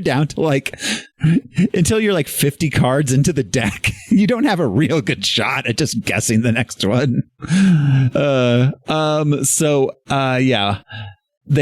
Barry has to enforce them paying. So they offer credit to people, you know, like if because they're rich and famous, like, of course we'll offer you credit. You're rich. But then Barry has to go and duel them with swords to make them pay up. Then in Spa, he meets Lady Lyndon, whose husband's got himself a 3-wheeler wheelchair. Very modern. Yeah, it's got it's like a scooter. He's got the little handlebars. That's such an interesting point. This is Victorian, right? Is that what we consider this? Queen Victoria is the 1800s. This is pre-Victorian. This is Georgian. King George. So there's still a lot of like tin and like irons, like technology stuff that people are making toys and things like this. That. The age of Enlightenment, they started to come up with like stuff. They thought they were very, very modern and technologically advanced. Yes, compared to those old dark days of the 15 and 1600s. Lord Lyndon has every king's disease you can have. Yes. Yes. I just looked this up. The card game was Pharaoh. Okay. Oh. And was it just guess the card? Well, okay. So as the computer is telling me right now, you place your bets. I don't know if you picked the suit. It seemed like they were speaking German, so I couldn't, or whatever they were speaking. So I couldn't figure out, were they calling suits as well? Because dude loses on, he bets like a 4 of hearts or something, and they pull up a 4 of clubs, and he lost his money. So I guess you have to do the suit too. But the dealer's drawing cards. The first card up, if you've bet on it, you lose. The second card up, if you've bet on it, you win, something like that. I don't understand the full game mechanics of Pharaoh, but I've heard the name before. Well, it's time for us to get a weekly Pharaoh game going. Absolutely. Only if it ends in sword fights. Only if you get the duel at the end. We have to also do my diplomacy game. We need 3 more people. The diplomacy game you've been setting up for a decade now? Truly, God, I have that box sitting in my house. Beckwith, come to Tucson to play diplomacy with us. He meets Lady Lyndon. Her husband is very sick, and she's got a kid, Lord, what was it? Lord Bumblebee? What is it? Yeah, Lord Bullington. Lord Bullington. Lord Bullington. So he basically farts her husband to death. He starts hitting on her, and her husband says, "I'd rather be known as a cuckold than a fool." Is like classic. Step off, Barry. That's my wife. And Barry just slings. Let the winner laugh. Mm-hmm. Yeah. And farts on his way out, which makes him so angry that he has a heart attack. I guess I missed the fart. Yeah, I was the first time I did, but then this morning I was going through it again with headphones on, and he turns and walks away and just farts at him, which is what makes him so angry that he has the heart attack. So he dies, and then we get an intermission. We're halfway through, guys. We get another card, part 2, containing an account of the misfortunes and disasters which befell Barry Lyndon. Part 2 is less kind to Barry's fates than part 1. He gets. I think he should have ramped up the farting on people in the second half. I think that was where he went wrong. Is he had a thing that really worked for him in a way that he was unaware. Half the people that if even just half the people that he farted in the presence of died when he did it, his life would have been so much easier. He should be setting up a school in upstate New York, looking for kids with superpowers, feeding them hot dogs and, I don't know, corned beef, whatever makes them fart, whatever they got available in this era. Beans. It's always beans. Beans. It's the British. It's beans and white bread, I guess. Beans and toasted bread. We're pretending it's good, guys. We're pretending it's not a poverty meal. It's what the empire runs on. Let's be real. Yeah. We've got cheeseburgers, so we're not that far from it. All of those, I love cheeseburgers. All of those Brits that came to America for the World Cup and experienced brisket for the first time, having to go back home to beans and toast. Dude, look, I hope here's how there's a down revolution. bad they are. They are so down bad that they're posting about how good Golden Corral is. Yeah, brother. And Cracker Barrel. The Blitz is over. Yeah. The Blitz is over. Eat food. Yeah, no, they're going to the Outback Steakhouse and being like, I had no idea food could taste. So. That's really funny. Sorry. So anyways, they get married. Lady Lyndon marries Barry, and he becomes Barry Lyndon. We smash cut to their marriage. I know we got an intermission, but Here Comes the Bride is playing, marriage, Yes. little, what's his name? Professor Runt. Reverend Runt. Reverend Runt. Reverend Runt. But yeah, just blow on his face. And the scripture he's reading about marriage, he's very pointedly looking at the two of them when he's saying certain phrases, certain passages. Yeah.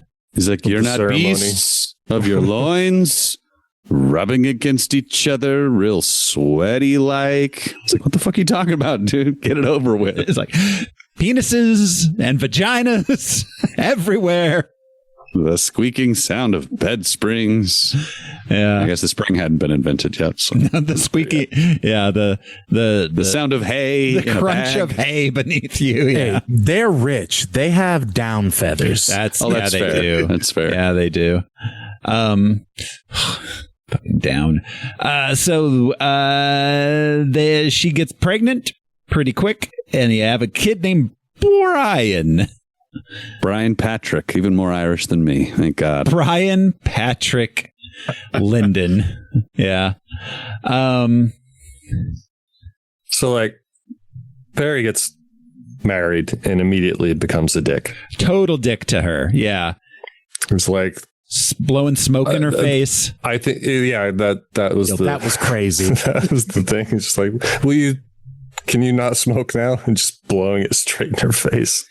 This is not unusual, you guys. This is a historic precedent set by 99% of men in marriages prior to the last 25 years. Yeah. Yeah. You turn it on to get you in there, and then you turn it off because, what are you going to do? Divorce me? You don't have a job. I mean, which is crazy because in this case, she is the one with the But no, what did his mom say? Or somebody said it to him. No duke would get her this treatment that you've gotten her because she can't marry someone rich and maintain her wealth. They would take it from her. Yeah. Being married to Barry without a title allows her to maintain her wealth because the son is still around.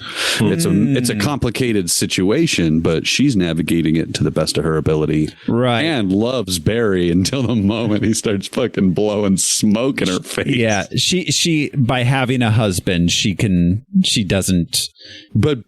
But being a wife is not a title. It's a position, it's property, truly. Yes. And she's property with money and a title. Yeah. And it's all in her name until kills that child or she dies and the child dies. Yeah. Or the child dies before she dies. Well, the child would need to die before her. Yeah, well, because if the kid died, if Lord Bullingdon died, then it would go to Brian upon her death, and then that's part of Barry's lineage, and that's what he's looking for. He wants to secure his lineage. So, Lord Bullingdon does not like him. Barry cheats on his wife just out in the garden with the nanny. Yeah. He wasn't even behind a bush, really. He wasn't even trying to hide it. I respect child Bullingdon just reading him to filth. Yeah. I know your game. I know your fucking bullshit that you're on. And then he refuses to give him the kiss, and so he whips him. He whips the shit out of him. Mm-hmm. 6 with the cane. The belt sucks, but the cane is worse. Yeah, you got that pendulum thing at the pivot point there. Oh, and it cuts the skin, it leaves welts and marks. Yeah. So his mom comes, Barry's mom comes to live with them. And she tells them that if she dies, Bullingdon gets everything. So she tells him that he needs to get himself a title. And this is where it starts to go off the rails, because getting a title's expensive work, and there's no guarantee whatever he does, because it's all backdoor shenanigans. Yeah, it truly is priceless in acquisition of it. And his son, his actual son, Brian Patrick, whatever, likely would have received a title in adulthood. Yeah. Even if his father never got one, he probably would have been granted one through the efforts of his father in adulthood. But Barry striving for it himself, I think it was penny foolish or pound foolish, penny wise, pound foolish kind of thing. Yeah. Well, yes, absolutely. Because he could have spent half the money and had his son established, and then died not destitute in the arms of his son. Well, of course, the horse. Yeah. We'll get there. Yeah. The horse. Well, and that's kind of what the narrator gets at, is that the very character traits that made it to where Barry could get in the position that he's in make it hard for him to keep that position, right, and to go farther, because he's got to keep scamming. He's like a shark. He has to keep moving. He's got to keep scamming. If there's the next scam isn't coming, then what's he even living for? Lies will catch up with you too fast. Yeah. If he just sits and enjoys life and just lives a rich dude's life, then he's not being Barry. So he just starts spending more and more money trying to get this title. He even gets to meet the king once, and with the hope that he can get in with the king. Someone will be, and the king, like he says, he's raised money for a squad to go to America to fight for the king, and the king. This was where my opinion of Barry Lyndon changed immediately. You were doing what? Sending money to who? Motherfucker. You're an Irishman. Have some respect. Come on, man. Dear God. Your children will be fighting against this move of yours for generations. But and but the king's response is, oh, good, send another. Truly fucking crazy. Well, because it was like somebody that he I don't know how that works, but he sent like a garrison. He raised What's the money. word they use? Basically, he sponsored. It's like when it's like sponsoring a little league team or something. He sponsored a garrison to send. Crazy. Yeah.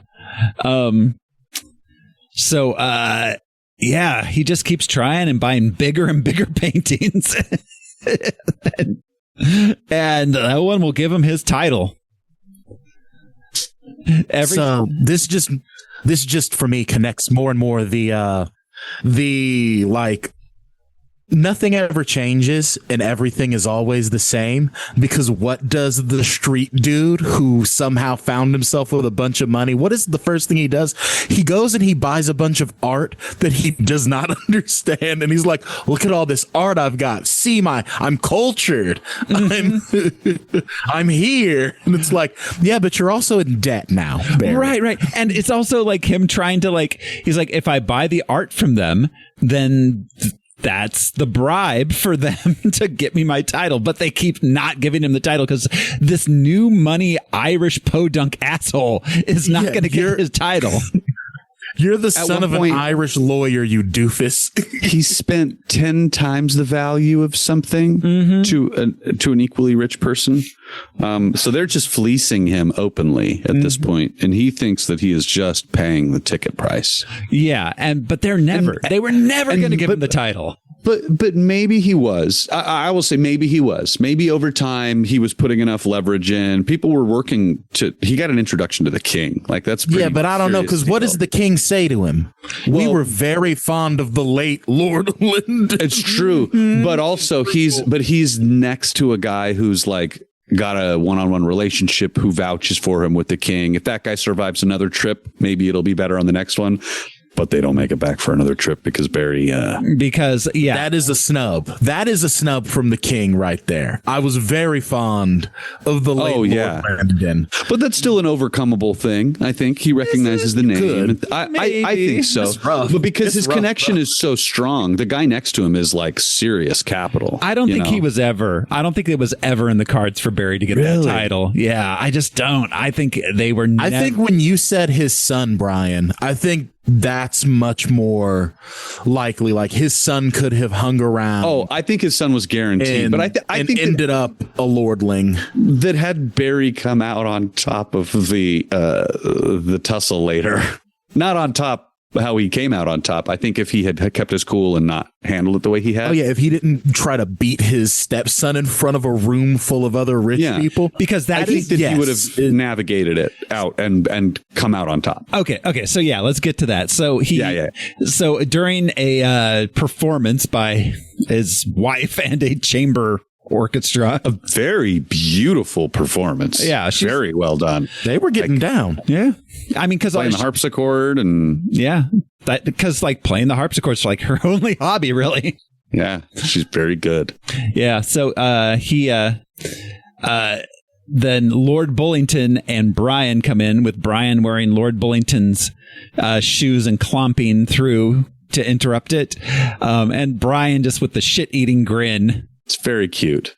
Well, they show a few times how spoiled this kid Brian is. He gets his magic show. The scene with Bullington where they're doing their studies. And he's just like, "What's this mean? What's this mean? Where's my pencil? That's my pencil. You have my pencil." And she's the spoiled little brat. And then Bullington uses him in this case with the shoes. And also the fact that Barry is like whipping this damn near grown ass man over this pencil incident, and then Bullington has a little backbone for the first time and is like, you never get to do that again. That's the last one. Next time we're gonna kill each other about it. Because it's Kubrick and there's so much detail to everything, I'm pretty sure that kid had his pencil.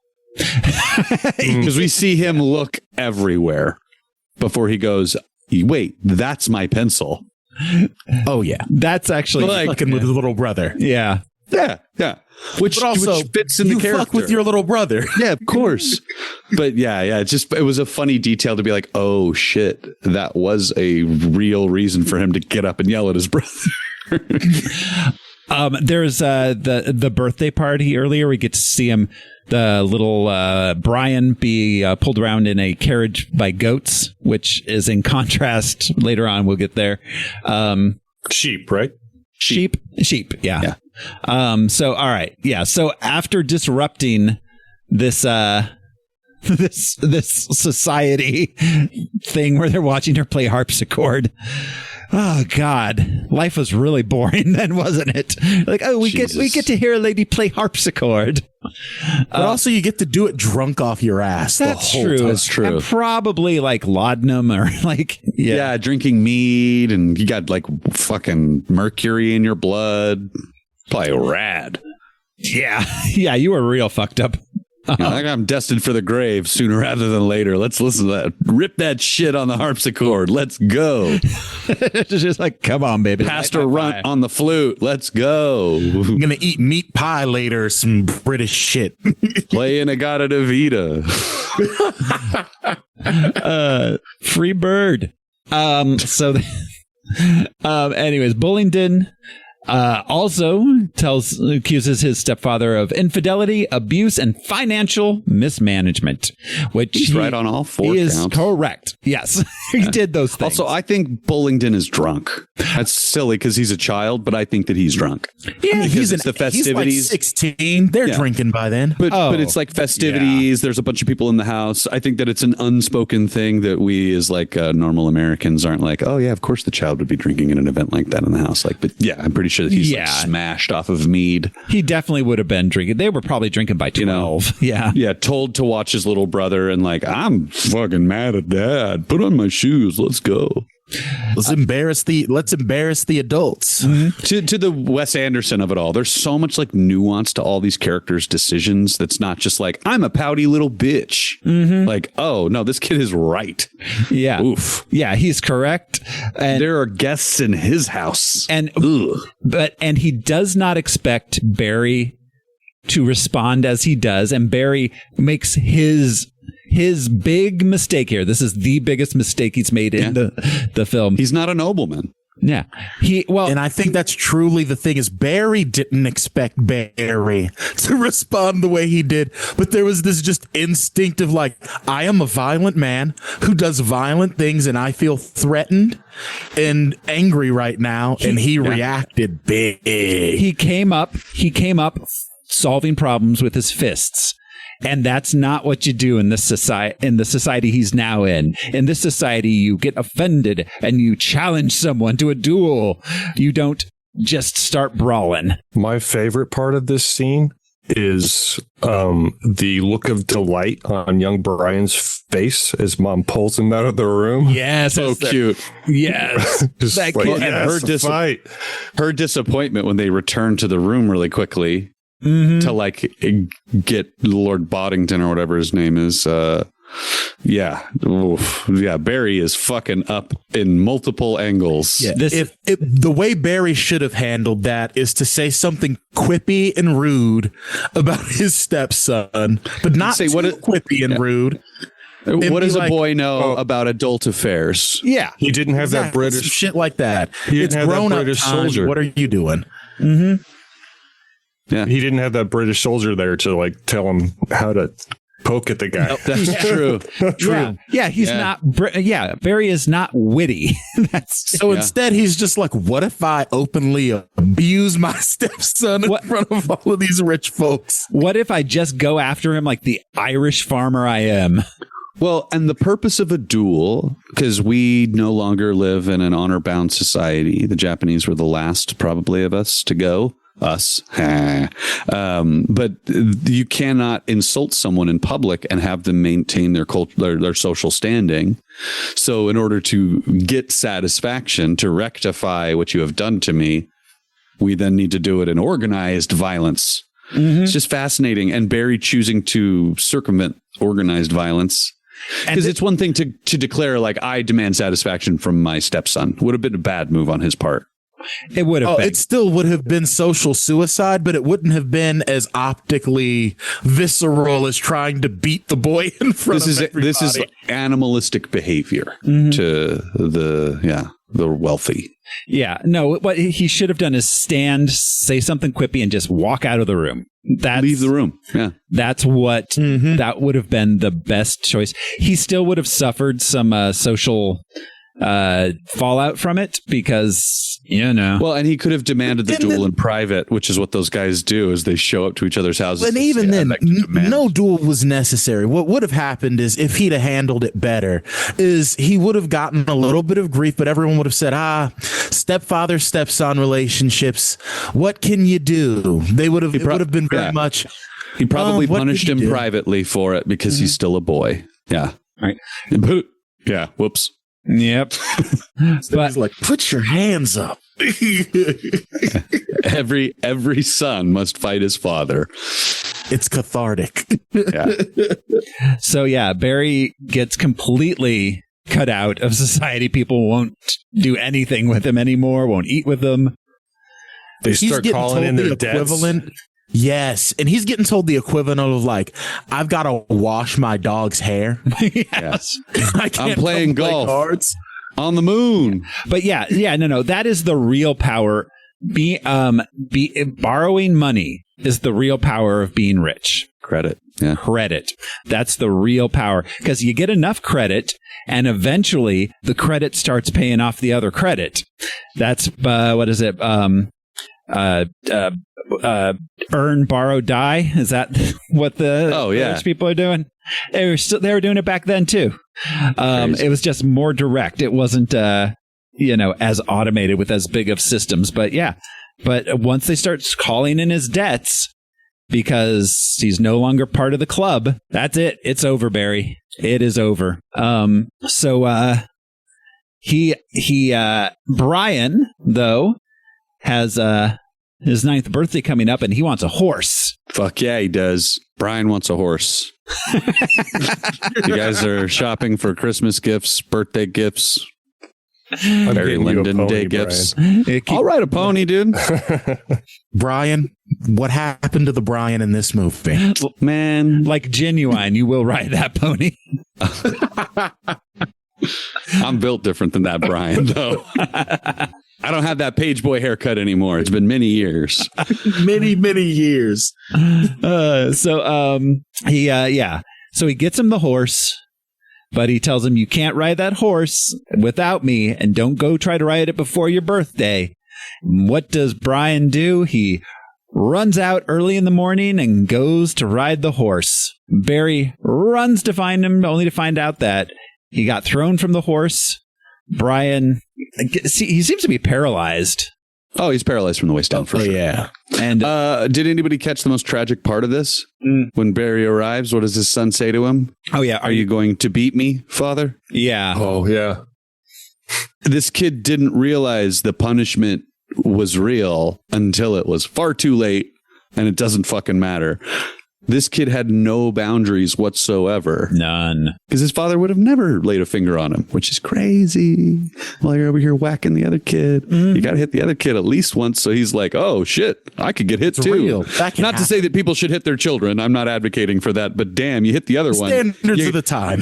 You got to hit the second kid so he at least feels the consequences are real for him as well. Chat. Flip it. Brian saying you gotta hit the other kid. For real. Just, I don't know. The consequences to that are the child has no understanding of boundaries whatsoever. I just want to make sure that it's on the record that Brian is advocating that you beat your children. That Barry Lyndon hits in both of equal his amounts. kids. All I'm saying is Barry Lyndon should have hit both of his kids. If you're a parent and your name's not Barry Lyndon and you're not alive in the 1700s, don't hit your kids. Period. It's a different time.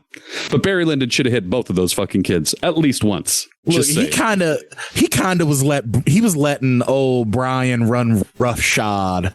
Yeah. All over the property.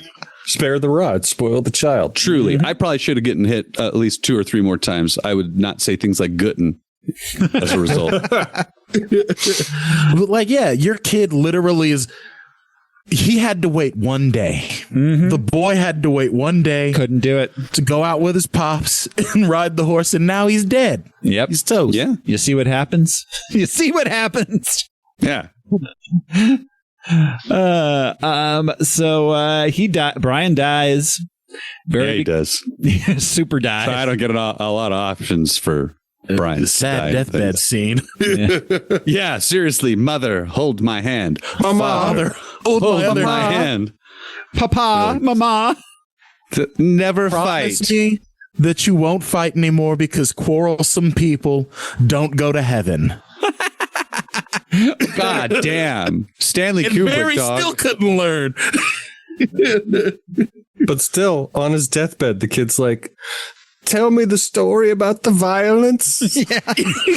Hey, well, that's just being a kid in those times. They used to go to public executions and have picnics. That's true. Yeah. So Good, clean fun for the whole family. yeah. Barry becomes an alcoholic. Lady Lyndon starts praying a lot. Hold on, Thoreau. Did not become an alcoholic. He went through a Pokemon alcoholic evolution. Yeah, he was already an alcoholic. Yeah. Yeah. Now he's an elemental alcoholic. Yes. Like he's trans. he needs it to function. Yeah. Mm-hmm. So his mom takes over the finances. But you mentioned the sheep cart earlier. Yes. I'm assuming you were going to lead up to the sheep cart funeral. The funeral procession. cart, with that as the birthday. Oh man! And then the funeral with like the mirror of the cart both times. Oh, child Also, sneakers for sale. The Jesus irony of Christ. dying on your birthday. Oh. Yeah. Kid dies on his birthday. Yeah. That's pretty much. Yeah. So Well, he died doing what he loved, making his parents feel all kinds of shit. Bad. Yeah.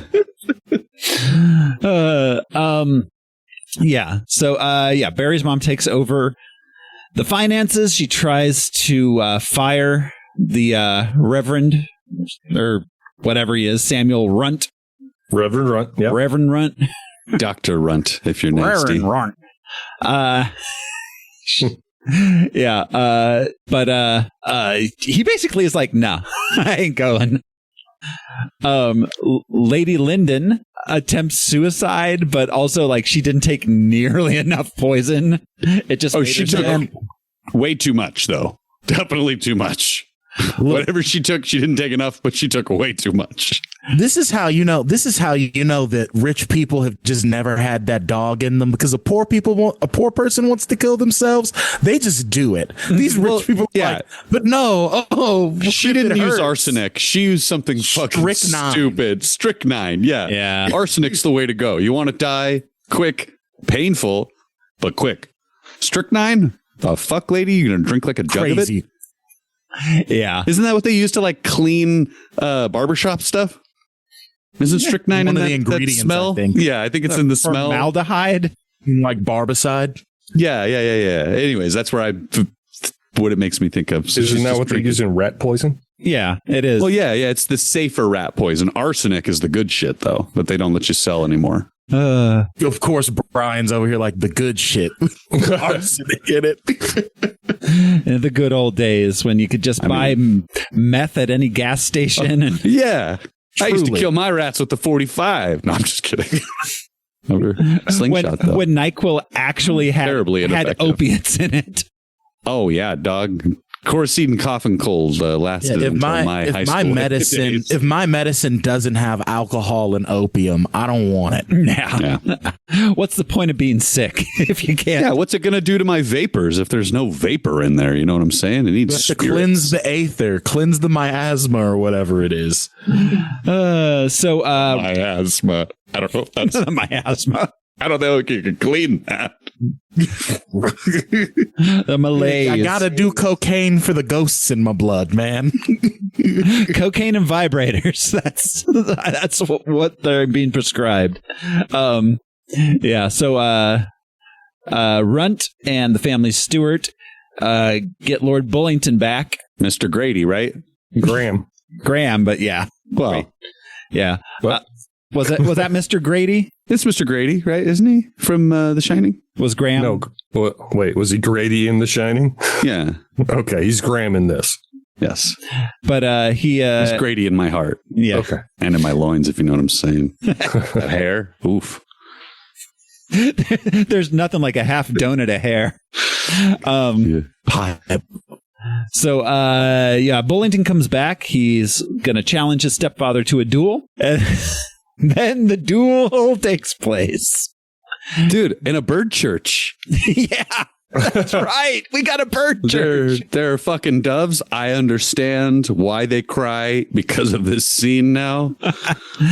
Oh God, yeah. Bullington like accidentally just misfires into the dirt. Does not have that dog in him. No, I love it. He does though, but also He does. He gets but like there. not really. Yeah, he is shaking. He is sweating. he pukes. Has he ever cocked a pistol before? I mean, he has to. We don't know. Yes. I don't think under any pressure because he's a lord, you know. This is the first pressure he's probably felt besides his encounters with Barry Lyndon. He's so embarrassing that Barry's like, I can't. He's like, Well, and it would solve every single fucking problem for Barry Lyndon to shoot this kid. to just shoot this kid. This is the one. Okay, wait. So this is my take. This is the one and only time where Barry doesn't put strict self-interest ahead of everything, and it is due to his son dying and asking them not to quarrel anymore. I think it's more than that, even. I think that Barry actually sees himself in this kid in that moment because he was ready to shoot him and he fucked up and he didn't get the opportunity to. And Barry was ready to kill that guy and he got the opportunity to, and he killed that guy, but somebody saved him from that opportunity. So Barry's like, oh, fuck, these guys are just egging this guy on. They want him to kill me. There's no chance now. I should probably not kill him because I see a little bit of myself in this kid. And that would suck for this to be the outcome for him. I can just leave with my satisfaction and he can leave with his satisfaction. It's also the irony of the one kind act he ever did for anyone. Yeah. Ever. Truly. Much less this child who he was so cruel to. Everything else was a bargain to survive. Every good thing he did for the Chevalier was like, yeah, hell yeah, dog, let's eat. Yeah, this is the one kind selfless act, and it's the only time that he gets completely fucked by it. So yeah, he fires into the ground, and they ask Bullington if he has satisfaction. Bullington says no. And Which is a brave thing to do, because you just watch this guy not flinch. Because every time they ask him, are you ready to fire? Are you ready to be fired upon? Are you ready for this and this? Barry Lyndon. Yep. Cool. Let's go. I'll kill him. He's a child. Whatever. Fuck this kid. Steady. Terrifyingly steady. yeah. Yeah, this is a guy that's been in duels. This is a guy who's been shot at. His life has been doing violence.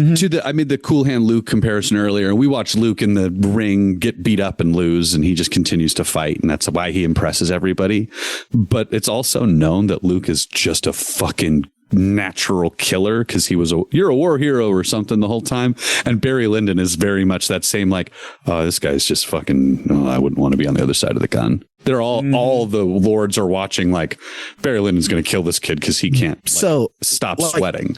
Historical context, back in the day, if you served in the Prussian army and you survived, you were considered a hard man. You were considered if you survived, a proper hard man. But even compared to the other powers, they were like, you fought for who? The Prussians? And also, you survived more than one duel. Yeah. The odds are Multiple that you're going to duels. survive another duel. Because you don't bet against you've survived that guy. sword duels. Oh, you're probably going to win the gun duel too, because it's all cool heads prevail. Pull a trigger and you win or lose kind of thing. Yeah. Ugh. But Bullington says no. He gets to fire. This time he actually does it and shoots Barry in the leg. I don't get this form of dueling.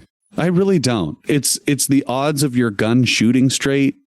I mean, kinda like, because I think it's more about so they stand side profile to each other. You've got a very narrow target. They're firing time. I think it truly is, like you were saying, a nerves thing. Like, who has the nerve? Who will stand there and shoot and be shot at? Because if it's really that important to you, you'll do it. Yeah.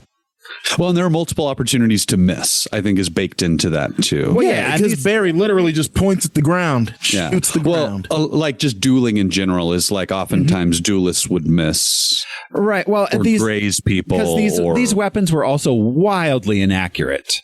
compared to a modern gun. There was really no way to know exactly where that bullet's going to go. Yeah.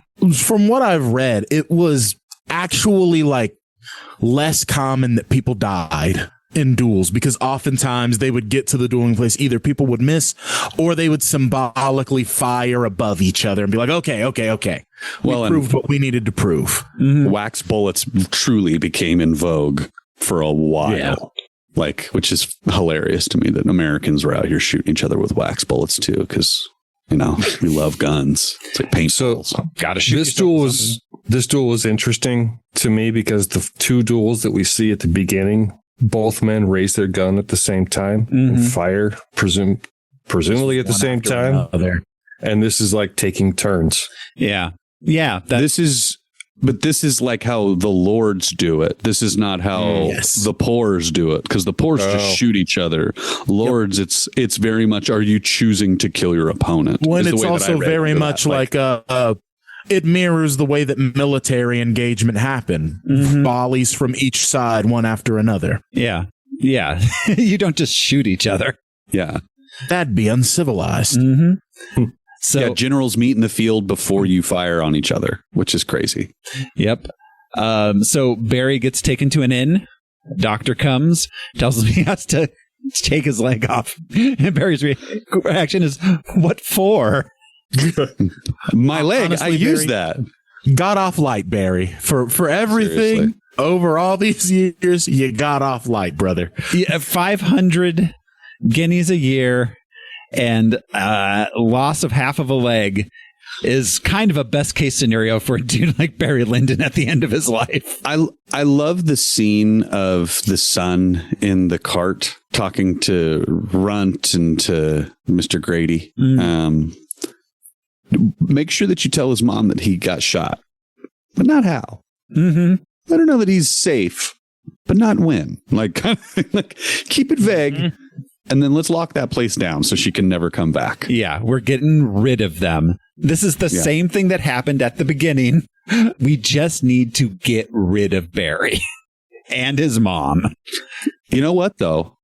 It kind of worked out for Barry. Cost him a leg and a son. 500 a year is probably enough for him to get by, enough to I'm sure he needs some supplemental income. But he'd probably live very comfortably though. 500 guinea a year. If he goes back to his hometown, 500 guinea a year is like living good. Yeah. He'll be That's like owning more land and property and But the thing is, can Barry get out of his own way? No, he doesn't have a leg to stand on at this point, so sorry. So they lock him down, send him back. We cut to December 1789. Lady Lyndon signing the checks and the papers, comes across one with Barry's annual $500 and just pauses for a moment, signs it, and moves on. So 1789, that's the actual founding. Do you think he was here by then? Oh, in America? Yeah. I don't think Barry came to America. It's mentioned at the end. It says that he went to the continent at the end. Oh, that's right. The continent. That's to continue being a gambler. Wait, you don't think that was he Europe? had less success than his youth. Not the European continent? Because I think that the continent is us. I took that as Europe. Huh. Because Irish and British folk consider themselves part of the European continent. No, but when they say on the continent, like it's continent, like I don't know, like it's continental on the like contiguous to us kind of thing, contiguous states versus I don't know. I've heard Europe referred to as the continent before by Brits and stuff. Interesting. So I just assumed that he immigrated to the United States. Because that would make sense. He has no reputation of. He has no bad reputation in America, whereas he is known all over Europe, whether it was being in the service of the Chevalier or it was being a lordess's husband. But they did say to just leave England. So that's... Yeah, they said, don't come back. Yeah. So, I mean, if he had just gone back to Ireland, he could have just sat around in Ireland and been fine. Gambled, I think drank. he did go to Ireland. He did at to first. start. Yeah. For a while. Yeah. For a while, With his recovered, mom. but then I think he went back to Europe as well to continue his life as a gambler. Yeah. With probably not much luck. Yeah, no. Yeah. Actually, no, they say it without his former success. Yep. Yep. We get an epilogue card. It was in the reign of George III that the aforesaid personages lived and quarreled. Good or bad, handsome or ugly, rich or poor, they are all equal now. LOL. Everyone's a chav, I guess, in our modern England. Yeah. I mean, yeah, they're dead. Dead is dead. That's true. I guess that's true, is that they're all equal now because they're all dead. Maybe that's what Kubrick was actually getting I think that's what he was getting at. That's Yeah. is that every character in this stage play is now dead. It's very Shakespeare, actually. Death equals all things. Yeah. Yeah. Yeah, that's Barry Lyndon. Stanley Kubrick's Barry Lyndon. Fucking cool, dude. Cool movie. Yeah, it is. It was considered like one of his, you say worst, like it was nominated for Best Picture and Best Director. Oh, yeah. It won like 4 Academy Awards, all for like cinematography and costume. Like technological scoring. advancements and crazy shit born out of it, too. Yeah. But it was like, So I had my partner watch this with me yesterday, and this was their first Kubrick movie ever. And they really, really enjoyed it. They were like a 3-hour long costume period piece. Sign me up. I mean, that's So Kubrick had range is really the thing. Like the dude kind of could just do whatever. he never made the same genre of film twice. Yeah. Comedy, horror, science fiction, historical fiction. What am I missing? Yeah, Military, historical fiction, yeah, family drama, sexy cult Sex thriller. yeah, thriller. Yeah. yeah. And I mean, I guess A Clockwork Orange and 2001 are both science fiction, but Clockwork Orange is like more The different kind of science very fiction. different. It's like Yeah. That's a post-apocalyptic, or what would we call that? A dystopian. Thank you. Yeah, one's dystopian and the other is very much like humanity comes together to see it's what hard the sci-fi. see what the fuck's happening in Jupiter. Well, it's hard sci-fi until that third act, and then it's all Well, yeah. very, very soft, baby. This is an interesting entry into Kubrick's, because it was kind of the point where he stopped being like current filmmaker Stanley Kubrick and became like an eccentric auteur who makes a movie every 5 to 10 years. Makes me think of him selling The Shining as classic, or what did he say? The word on the poster is hilarious, but it's like a modern classic in horror storytelling or whatever, and it's just him patting himself on the back, being like, "I'm he wrote fucking that. great at making movies. Come see this one too." Like, guys, I'm really good at this. Yeah. Yeah. Kubrick. That was it. That was Barry Lyndon.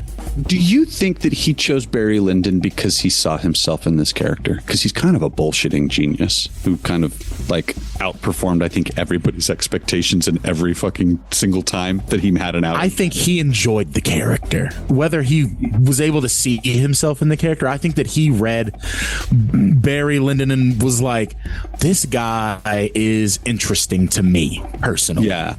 Yeah. He's a fucking complicated character. I can't think of a more complicated character than Barry Lyndon. Yeah. He's stoic, romantic, violent, a cad. Like, he's a lot of sort of loving and supportive conflicting father. things. Also a terrible fucking Abusive piece of shit. Well, neglectful father at the So, same time. abusive fathers is definitely something Kubrick comes back to a few times. A lot. Yeah. Stephen King. Yeah. And by all accounts, Kubrick's own dad wasn't cool to be around. So, He's a World War II vet, right? Or a World War... Kubrick's dad would have been maybe World War One. World War II is... Yeah. Which is even worse. Because Kubrick was like a teen during World War II. Yeah. So maybe his dad could have been in World War II. They were taking oldies then. But probably not, though. I think he was a veteran of a World War. Yeah. Bronx. Kubrick grew up in the Bronx in the 30s and 40s. He was out there like, hey, mister, you want a newspaper? Yeah, seriously. America's wokest fucking place to be, too. Mm-hmm. The most, like, idealistic place to be. So it's funny that I've replaced woke with idealistic. I mean, not necessarily interchangeable, but similar. I think that's about it. I'm not going to go around. I think it's a Stanley Kubrick film. Are there going to be thumbs down on this one? Unless Al has a real curveball to throw us. I was close. Really? I was really close. The first time I watched it, got through, I don't know, it put me in a coma. Slow. It is. I was about to demand my time back from Jerime. Or some other form of satisfaction. Yeah, fair. I almost didn't watch it a second time. But then I made myself, and I saw it in a better light the second time around. It's still not a heavy thumbs up. Because, the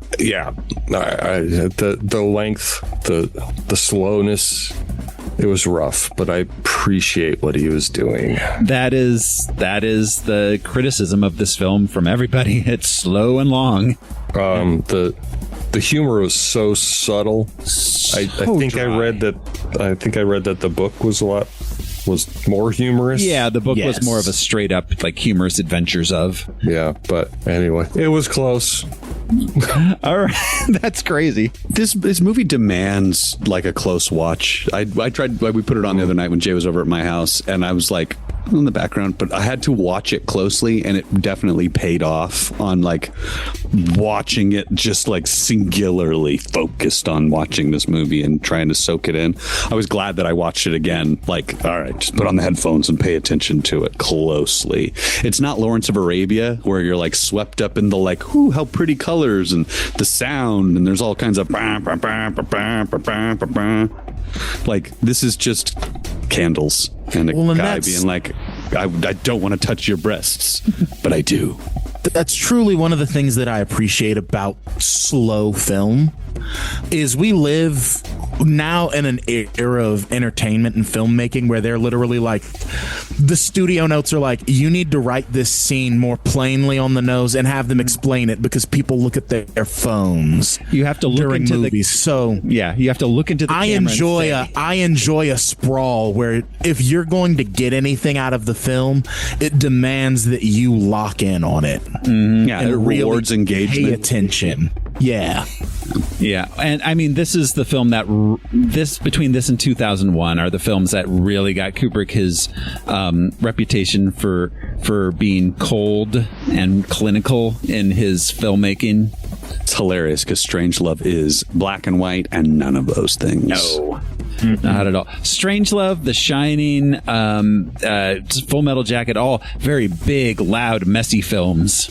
Full Metal Jacket's kind of chaotic once you get into that second half. Oh, yeah. I haven't seen that since I was 14, you guys, and it's probably not even 14. I think it was like 13, and I still have nightmares from that movie. Such a good movie. Now, not recently, but goddamn. Another Kubrick film that's kind of just cut down the middle. He likes chunks. He likes breaking his film into just chunks. Yep. 2001 is 4 separate chunks. Yeah. One, I always go on with Brian that I miss when long movies had intermissions. Yeah. Like when I went and saw Oppenheimer in theaters, there was a point during the movie where I was like, I guess I'm just gonna hold it for another hour and a half. Yeah, like, you've got it. Yes. No. If a movie is more than 2.5 hours long, I think it should have an intermission. The thing that sucks with Oppenheimer is if you go to pee at the peak point of the moment, you come back to everybody cheering for Oppenheimer, and you're like, why are they cheering for him? Why is he sweating? What's happening? So, all right. Well, that's about it for Barry Lyndon. I think we've covered it, which means we need to decide what we're watching next week. And I just kind of went ahead and randomly made an executive decision of a movie I just kind of felt like watching.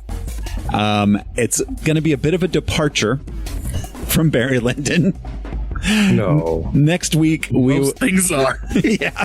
Next week, we're going to be talking about Joe versus the Volcano. No. Oh my God. I love this movie. Classic. I haven't seen it in a long time. I'm going to make Jude watch it with me. So, Nice. Amazing. Nice.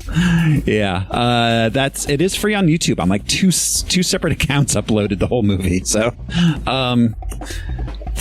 that's going to be next week here on Harmless Phosphorescence. Until then, thanks everybody for listening. Thanks for hanging out with us. This is your host, Thoreau Smiley, and I think you should know that I am not sorry.